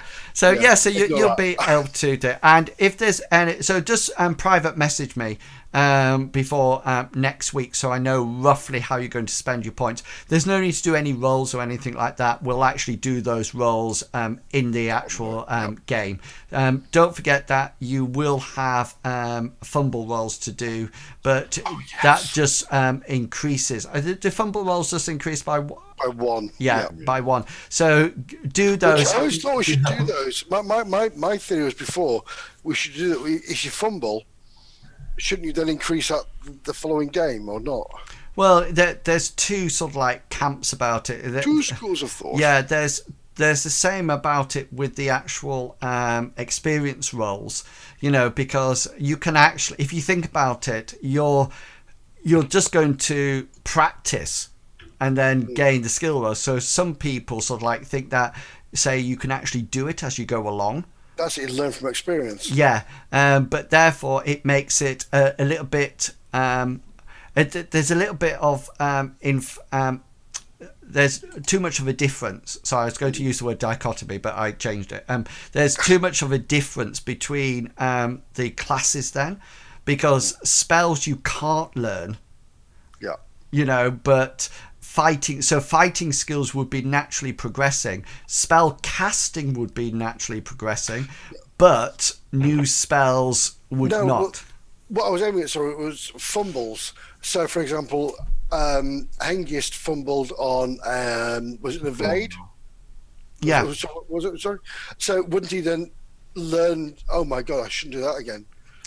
Yeah, and I think the reason they do it is to stop.